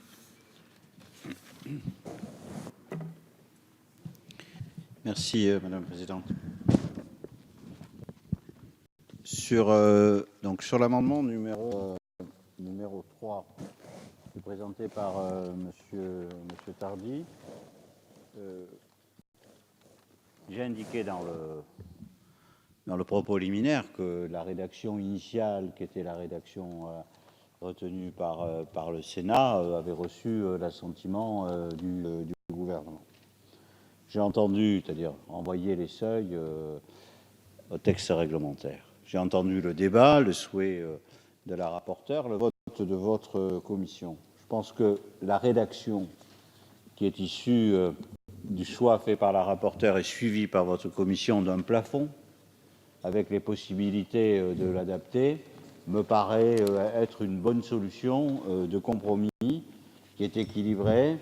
C'est vrai qu'en général, on est plutôt dans des discussions en sens inverse, où le législateur veut ne pas renvoyer ça au pouvoir réglementaire, mais franchement, là, je pense que la solution qui a été retenue est une solution équilibrée. Donc, sur le fond, si l'amendement est maintenu, je mets un avis défavorable. En ce qui concerne le numéro 34, il y a un problème de compréhension. Au fond, vous voulez modifier l'alinéa 5,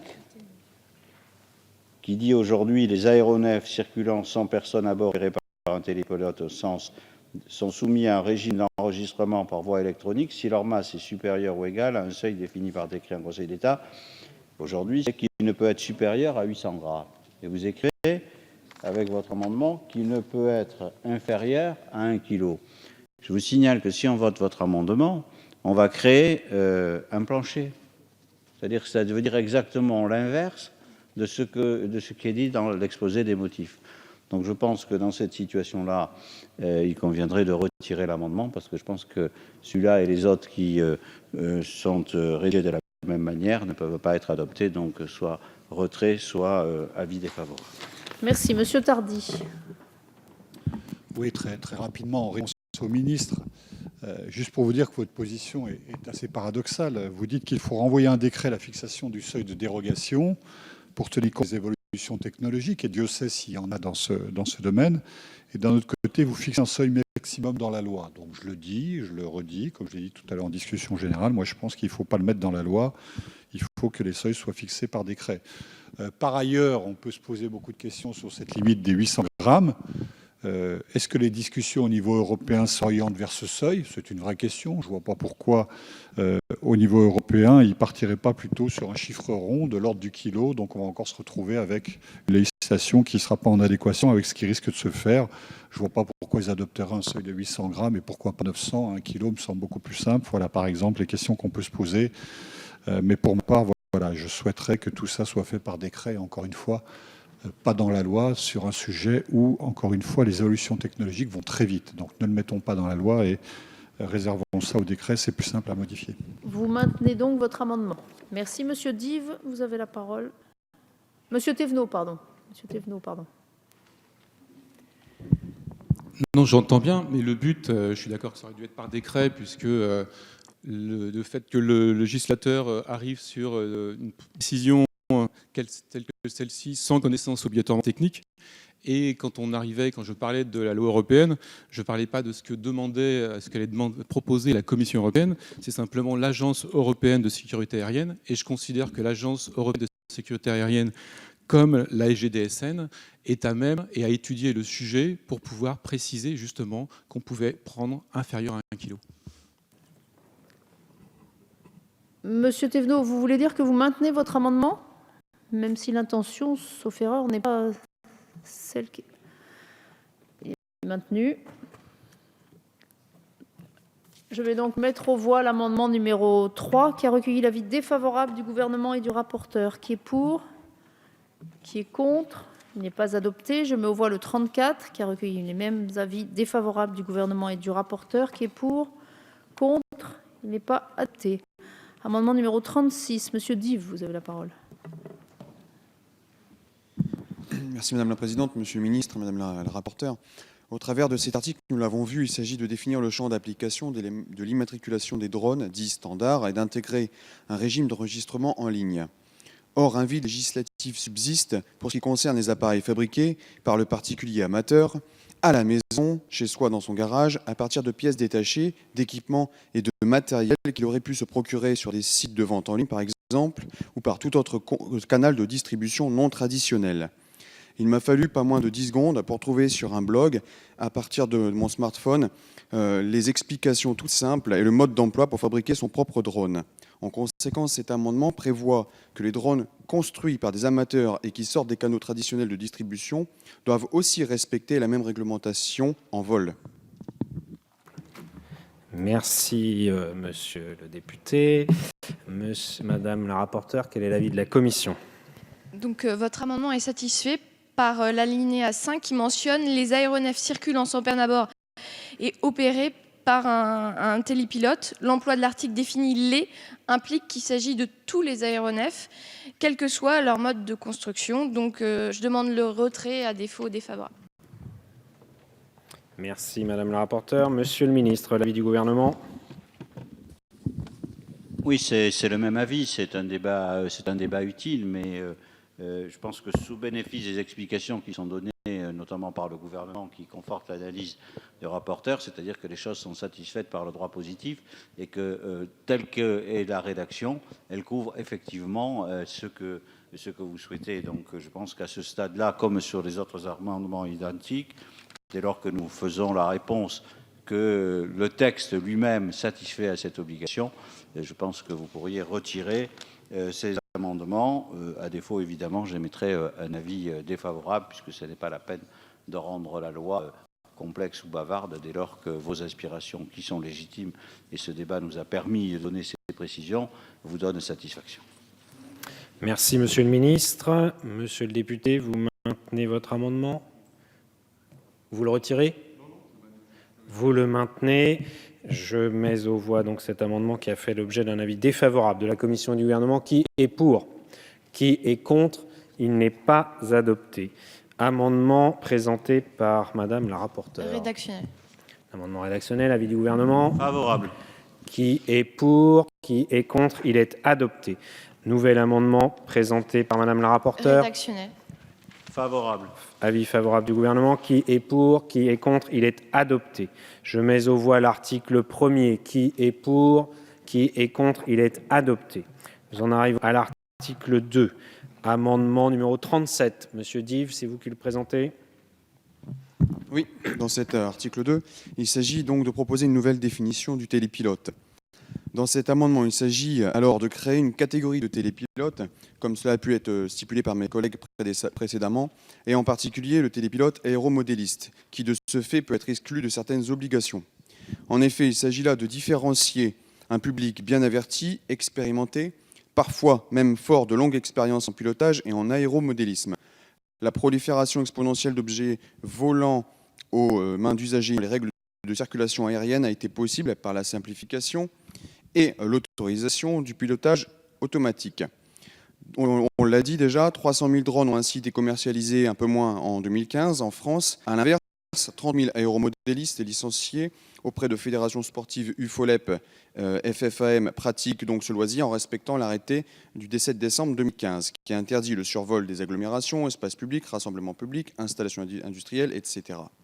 L'objectif est donc bien de différencier les aéromodélistes télépilotes qualifiés, responsables autonomes, maîtrisant les réglementations de la circulation aérienne et pouvant faire évoluer leurs aéronefs en sécurité dans l'espace aérien, des télépilotes non qualifiés qui pourront faire évoluer leurs aéronefs à l'intérieur d'espaces de vol autorisés déclarés.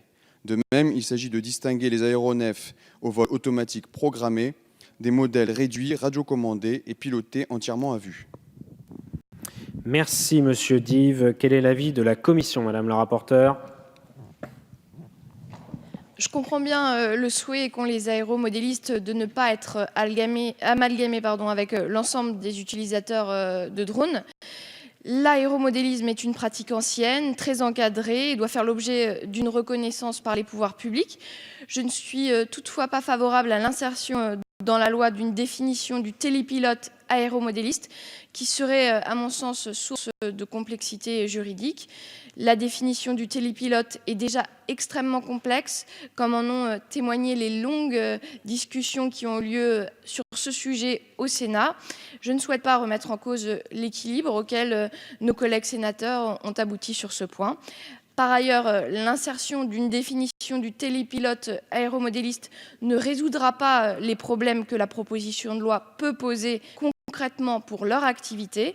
Pour répondre aux inquiétudes dont leurs représentants m'ont fait part lors des auditions, j'ai déposé une série d'amendements, notamment sur l'article 4, auquel je vous invite à vous joindre. J'émets donc un avis défavorable. Merci, Madame la rapporteure. Quel est l'avis du Gouvernement, Monsieur le ministre? Oui, merci, Monsieur le Président. Cet amendement définit une nouvelle catégorie de télépilote, le télépilote aéromodéliste, et introduit la notion de modèle réduit, dont on comprend qu'il est l'aéronef télépiloté par un aéromodéliste. Et vous faites recours dans le droit, avec des sanctions pénales, à cette notion de modèle réduit dans vos amendements 41 et 43 pour dispenser ces aéronefs d'équipements de signalement lumineux, d'équipements de signalement électronique et de limitation de performance. Le gouvernement, naturellement, partage le souci des parlementaires de tenir compte des particularités de la pratique historique de l'aéromodélisme. Il y attachera une attention toute particulière, notamment dans la rédaction des décrets. La réglementation en vigueur définit d'ores et déjà l'aéromodélisme comme l'utilisation à des fins de loisirs d'aéronefs sans personne à bord, ce qui inclut également l'usage récréatif des drones vendus dans le commerce.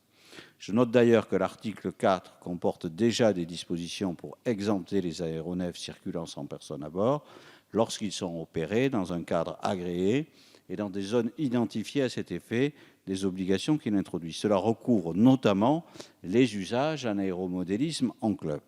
Votre amendement définit quant à lui une catégorie de pilotes pour en induire indirectement le concept d'une catégorie d'aéronefs, le modèle réduit, dont la définition n'est pas posée dans le texte.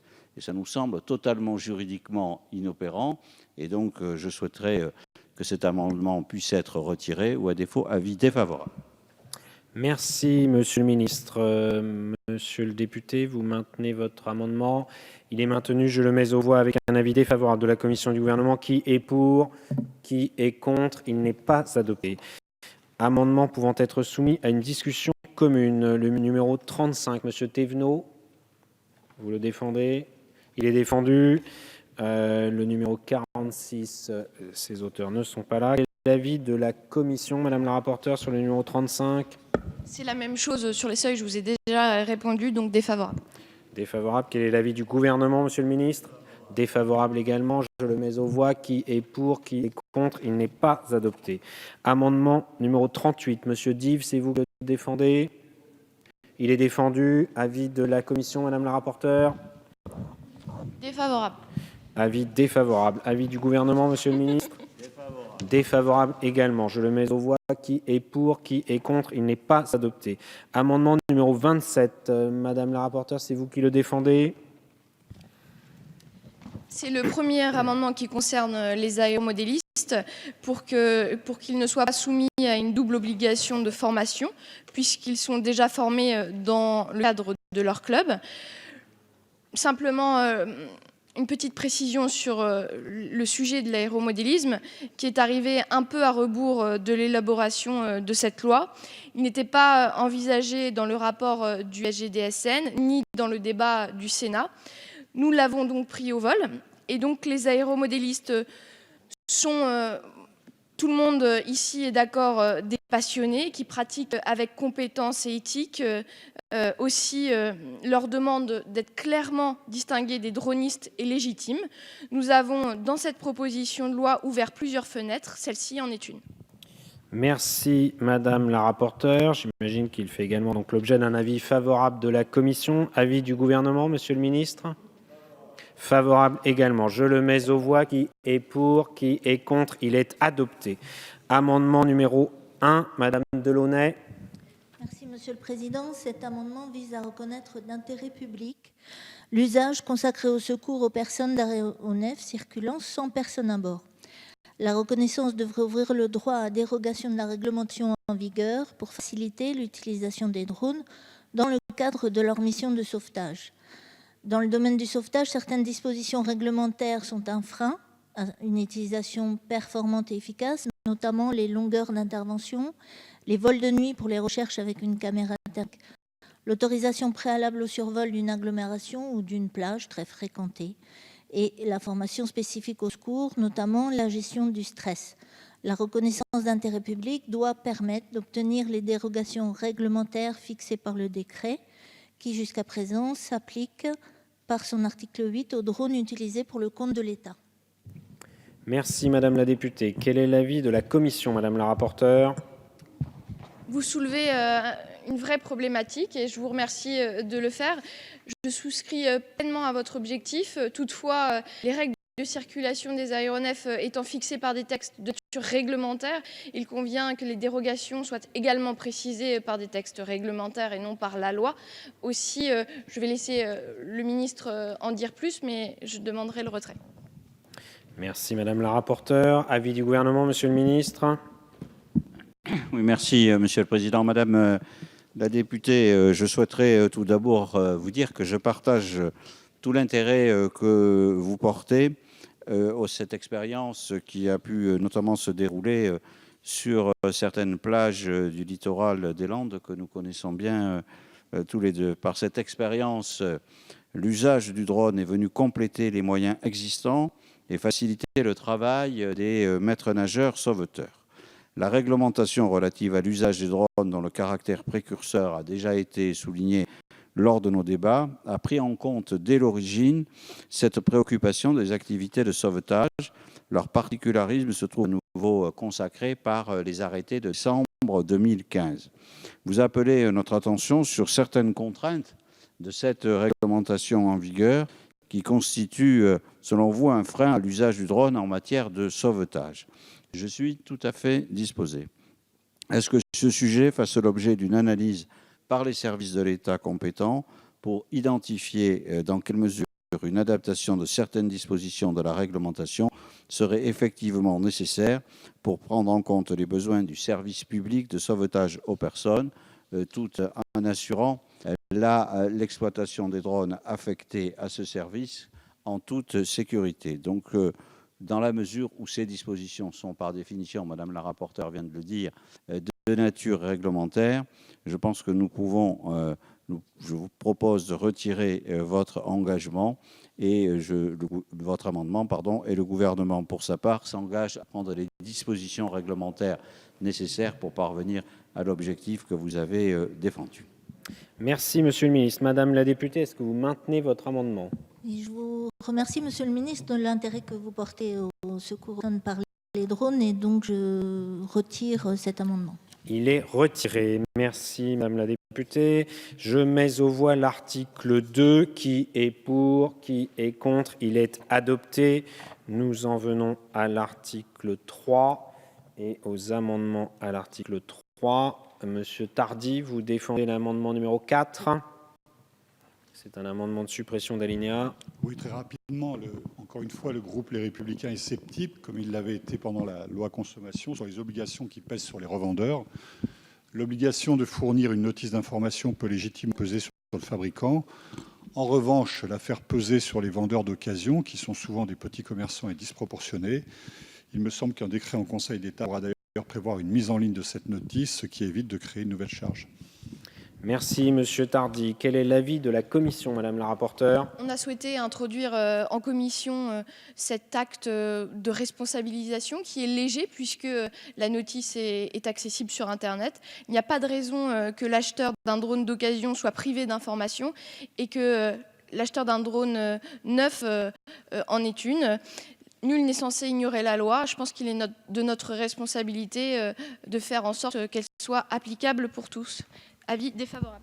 Donc un avis défavorable de la commission. Avis du gouvernement, Monsieur le ministre? Même avis défavorable. Avis défavorable également. Je mets aux voix cet amendement numéro 4. Qui est pour? Qui est contre? Il n'est pas adopté. Amendement numéro 39, Monsieur Di, il est retiré. Nous en arrivons donc au vote sur l'article 3. Qui est pour? Qui est contre? Il est adopté. Nous en venons à l'article 4. Amendement pouvant être soumis à une discussion commune. Le numéro 31, Monsieur Thévenot. Il est défendu. Le numéro 47, pas défendu. Madame la rapporteure, quel est l'avis de la commission? Défavorable. Défavorable. Quel est l'avis du gouvernement? Défavorable également. Je le mets aux voix. Qui est pour? Qui est contre? Il n'est pas adopté. Amendement pouvant être soumis à discussion commune, le numéro 17, Madame la rapporteure. Oui, c'est un sujet que nous avions évoqué en commission. Je crois que c'était Monsieur Tardy qui l'avait introduit sur la possibilité de mettre un signalement électronique ou numérique pour laisser toutes les possibilités aux constructeurs. Donc nous sommes rapprochés d'eux et donc il s'avère qu'il serait plus opportun de procéder ainsi. D'autre part, nous changerons en porte par son pour que ce soit aussi dans la rédaction plus ouvert. Voilà. Merci Madame la députée. Monsieur Tardy, vous défendez le numéro 5 et peut-être le numéro 21 dont vous êtes signataire également. Le 5, pardon, comme... et après on verra pour le 21, et comme pour toutes les obligations qui vont suivre, il faut avoir en tête qu'elles vont peser sur des constructeurs français et nécessitent des aménagements importants. C'est le cas du signalement électronique. Je crois que vous êtes sensible, Madame la rapporteure. Vous venez d'ailleurs de vous exprimer à ce sujet. Le signalement électronique peut facilement être remplacé par un signalement numérique. Ce n'est pas du tout la même chose. Le signalement numérique a l'avantage de passer par le réseau, smartphone par exemple, et non par une balise supplémentaire. Dans les deux cas, le même objectif de sécurité est atteint. Merci Monsieur Tardy. Monsieur Thévenot, c'est vous qui défendez le numéro 21.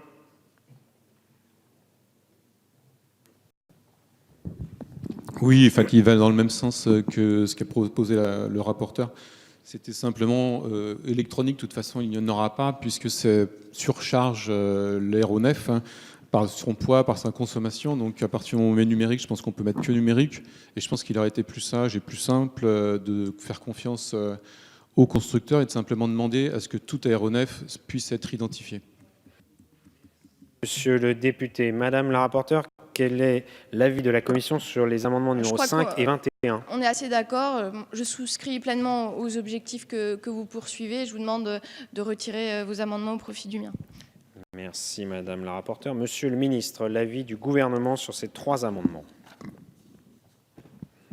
Le gouvernement est favorable à l'amendement numéro 17 de Madame la rapporteure. Il me semble que les objectifs sont largement partagés et qu'il serait cohérent à ce stade que les auteurs de l'amendement numéro 5 et 21 estiment aussi que leur démarche est satisfaite par cet amendement numéro 17 sur lequel j'ai mis un avis favorable. À défaut, si les autres étaient maintenus, naturellement, par cohérence, j'émettrai un avis défavorable. Merci Monsieur le ministre. Monsieur Tardy, est-ce que vous maintenez votre amendement numéro 5? Monsieur Thévenot, vous maintenez dans le 21 est retiré et le 5 est maintenu. Mais je vais donc d'abord mettre aux voix le numéro 17. Qui est pour? Qui est contre? Il est adopté. Je pense que ça fait tomber le numéro 5. Tomber également le numéro 16. Nous en venons, le carte également, non. Nous en venons donc à la discussion de l'amendement numéro 40. Monsieur Dive, il est défendu. Quel est l'avis de la commission? Défavorable. Défavorable. Quel est l'avis du gouvernement, Monsieur le ministre? Défavorable également. Qui est pour? Qui est contre? Il n'est pas adopté. Amendement numéro 28, c'est vous qui le présentez, Madame la rapporteure? Il s'agit d'une dérogation pour les aéromodélistes. Nous souhaitons que les aéromodélismes aient la possibilité de mettre, n'est pas l'obligation, pardon, de mettre en place les dispositifs de signalement. Merci Madame la rapporteure. Quel est l'avis du gouvernement, Monsieur le ministre?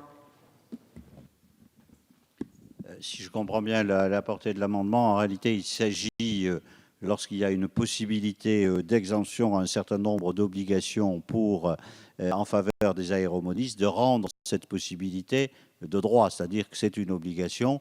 Et donc la rédaction qui est retenue dans l'amendement de Madame la rapporteure correspond aux attentes des aéromodélistes, puisque ça crée un droit et pas simplement la possibilité d'un droit. Donc le gouvernement y est tout à fait favorable.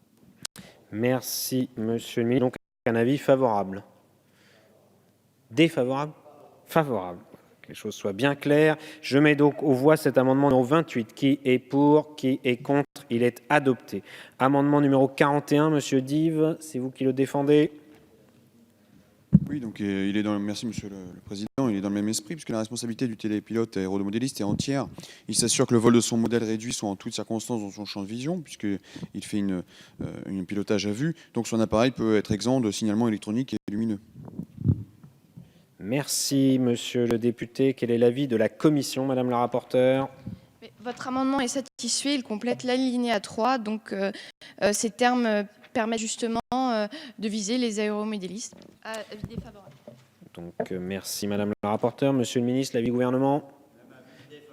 Défavorable. Monsieur le député, vous maintenez votre amendement?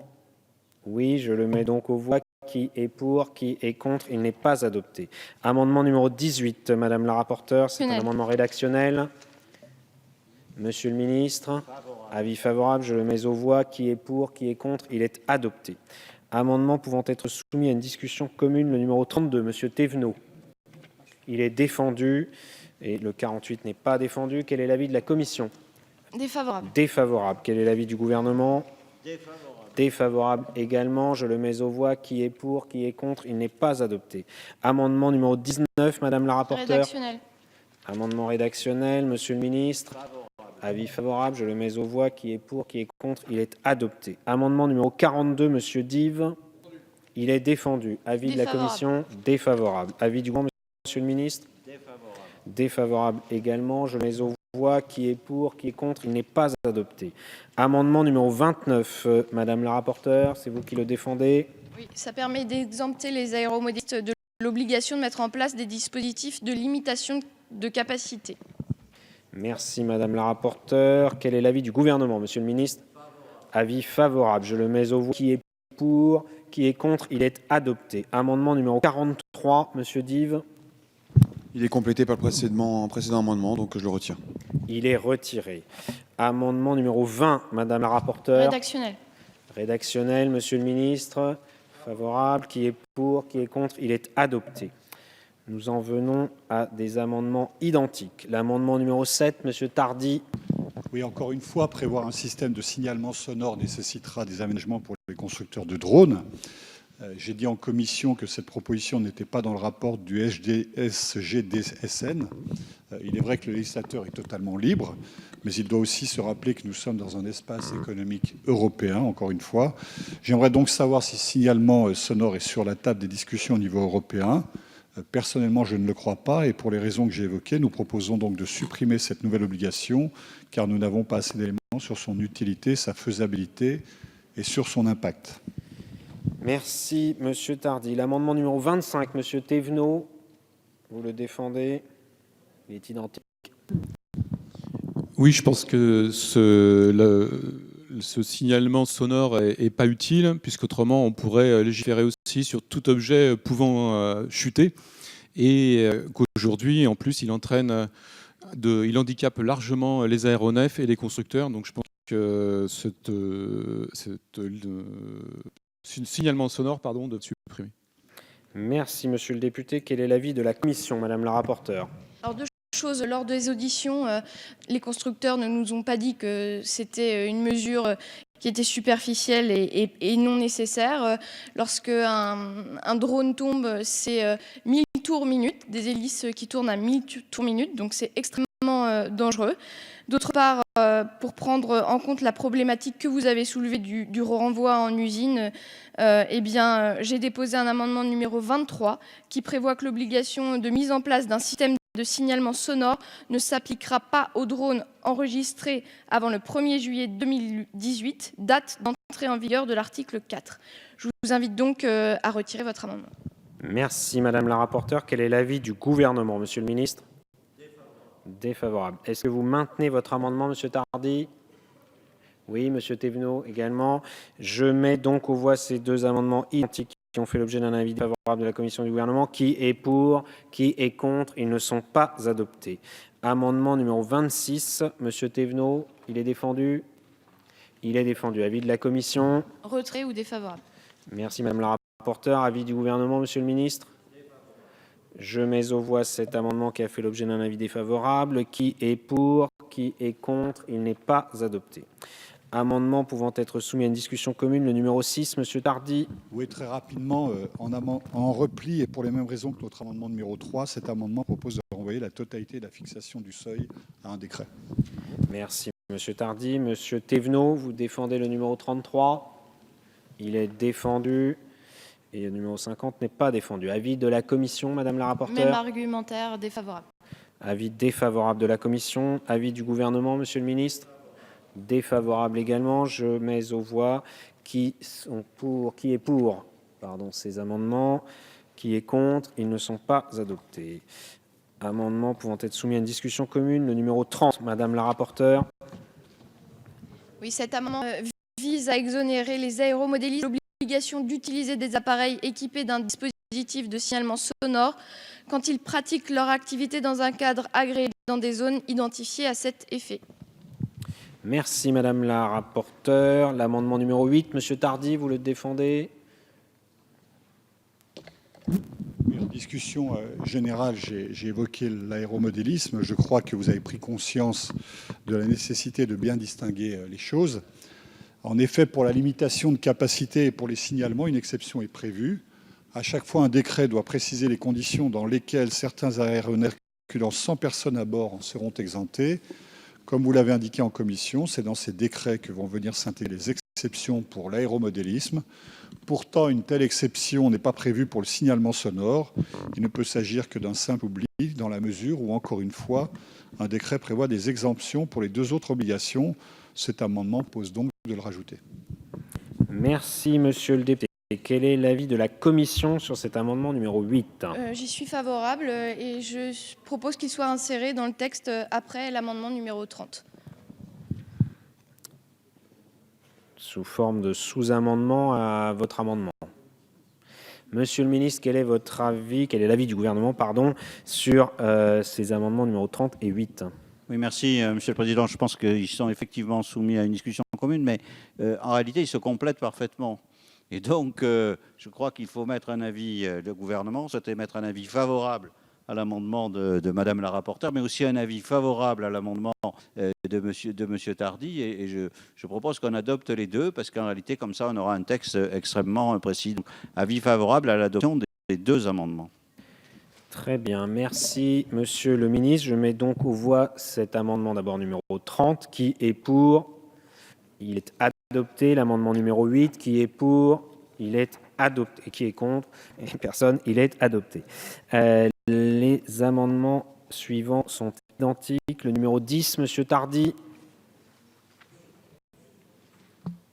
De repli, cet amendement repousse l'entrée en vigueur de l'article 4 d'un an afin de laisser le temps aux constructeurs de trouver des solutions.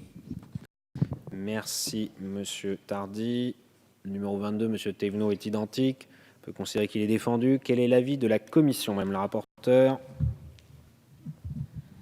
Votre amendement prévoit que l'article 4 ne puisse être applicable que dans plus de 2 ans et demi.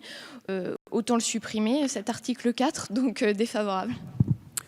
Merci Madame la rapporteure. Quel est l'avis du gouvernement? Même avis défavorable. Avis défavorable également. Je mets aux voix ces amendements identiques. Qui est pour? Qui est contre? Ils ne sont pas adoptés.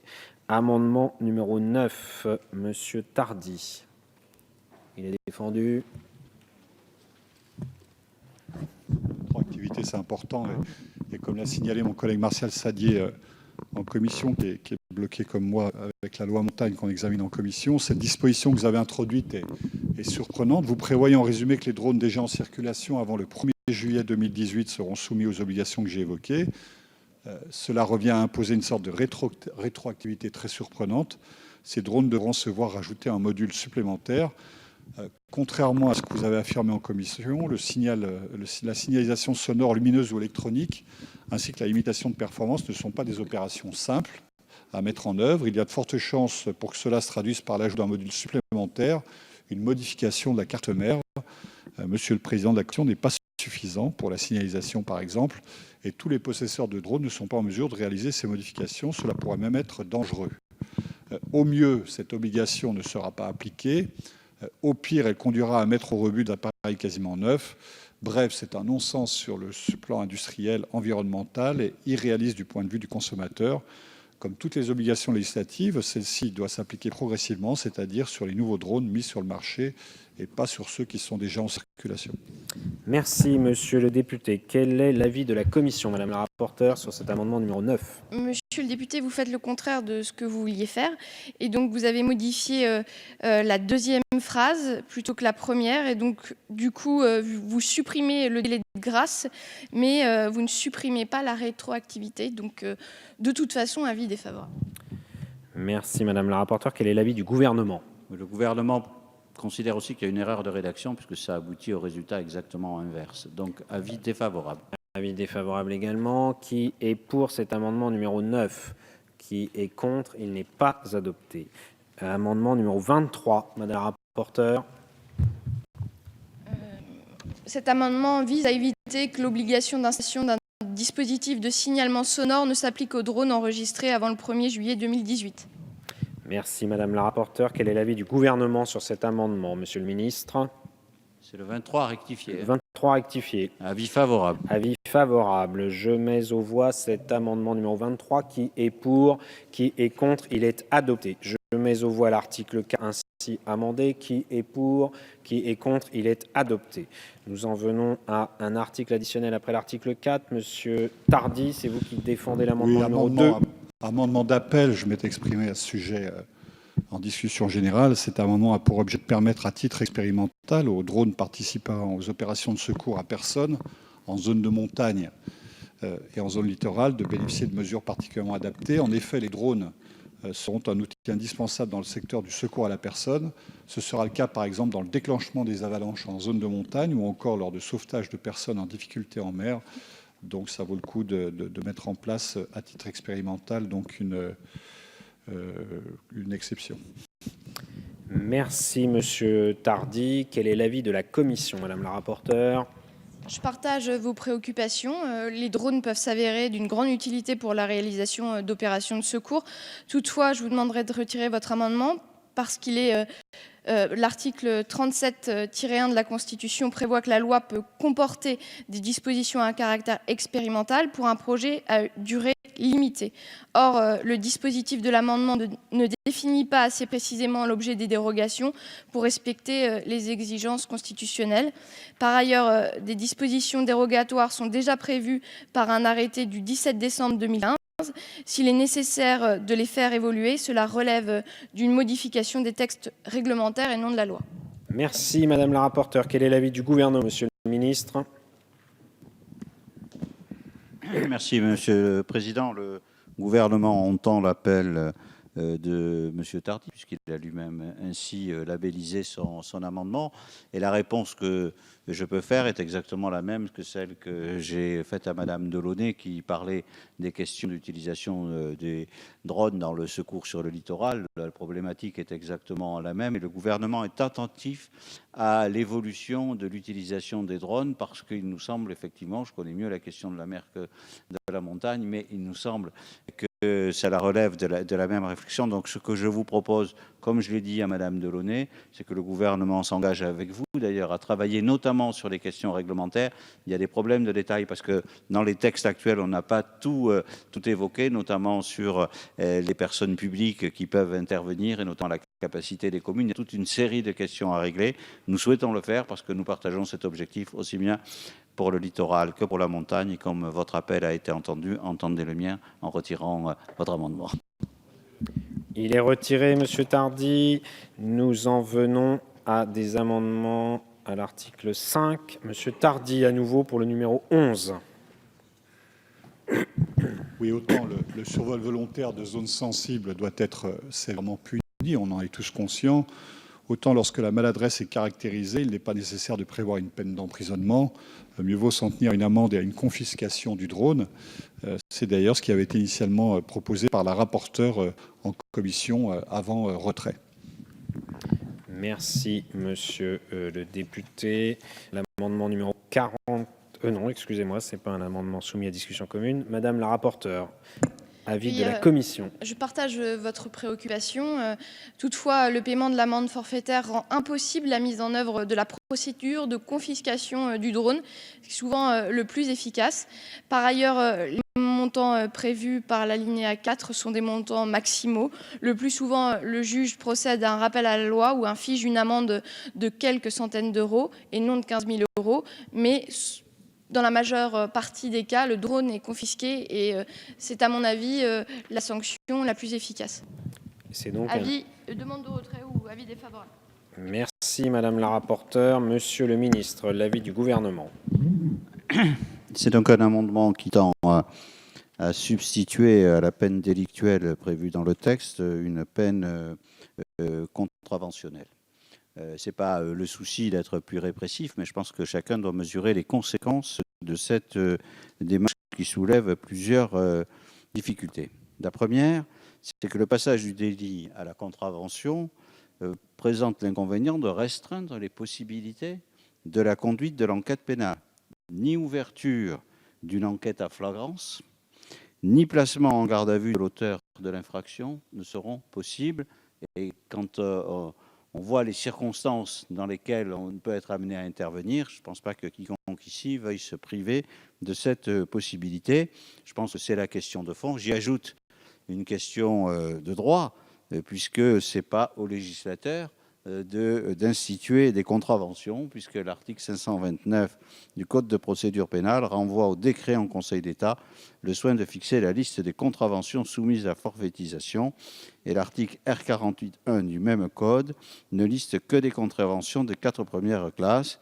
Donc ce que je souhaite vraiment, c'est que vous puissiez retirer cet amendement, parce que je pense que je comprends le souci de modération et d'efficacité, mais c'est en réalité une efficacité qui peut priver l'action pénale de son efficacité, parce que je crois qu'il vaut mieux constater ce que disait Madame la rapporteure, que même si c'est un délit et si la peine maximale est importante, en fonction des faits, le rappel à la loi peut être utilisé. Dans l'autre sens, ce n'est pas possible. Je crois qu'il faut se garder cette faculté d'avoir une action qui peut, dans certaines circonstances, nécessiter que nous soyons dans le cadre délictuel. Donc, demande de retrait ou avis défavorable. Merci, Monsieur le ministre. Monsieur Tardy, vous retirez votre amendement. Je vous informe que nous avons un peu dépassé notre heure habituelle, mais vu le peu d'amendements qu'il reste à examiner, nous allons poursuivre quelques minutes. Monsieur Dive, pour l'amendement numéro 44, il est retiré. Je mets aux voix l'article 5. Qui est pour? Qui est contre? Il est adopté. Article additionnel après l'article 5, l'amendement numéro 12, Monsieur Tardy. Oui, très rapidement, ça fait plusieurs années que la CNIL, la Commission nationale informatique et liberté, note que la législation actuelle en matière de vidéoprotection ne traite pas de vidéoprotection fixe et pas de vidéoprotection mobile, telle que susceptible d'être effectuée par les drones. Ce vide a été en partie corrigé dans la loi Urvoas du 3 juin 2016, renforçant la lutte contre le crime organisé, le terrorisme et leur financement, et améliorant l'efficacité et les garanties de la procédure pénale. Elle ouvre la possibilité pour la police et la gendarmerie nationale de recourir à des dispositifs de caméra mobile dans ces cas très précis. Cependant, le cas des drones me paraît encore échapper à tout encadrement, alors qu'ils peuvent dans la pratique être utilisés pour de telles opérations. Mon amendement d'appel vise donc à intégrer cet aspect au sein de l'article L 252-1 du Code de la sécurité intérieure. Pour mémoire, cet article prévoit un encadrement précis de la vidéoprotection avec autorisation de la CNIL et identification des personnes.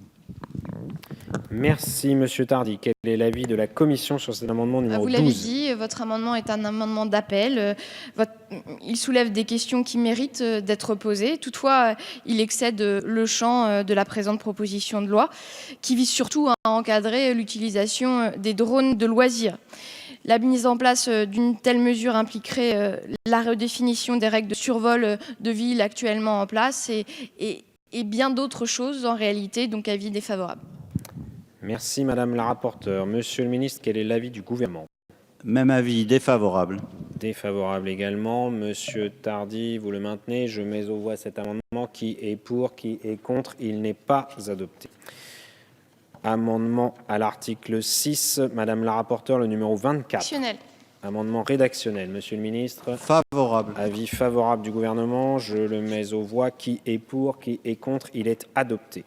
Je mets aux voix l'article 6. Qui est pour? Qui est contre? Il est adopté. Je vais maintenant mettre aux voix l'ensemble de la proposition de loi. Qui est pour? Qui est contre? Elle est adoptée. Prochaine séance ce soir à 21h30. Le projet de loi ratifiant l'ordonnance portant sur les offres de marché transitoires, gaz et électricité. La séance est levée.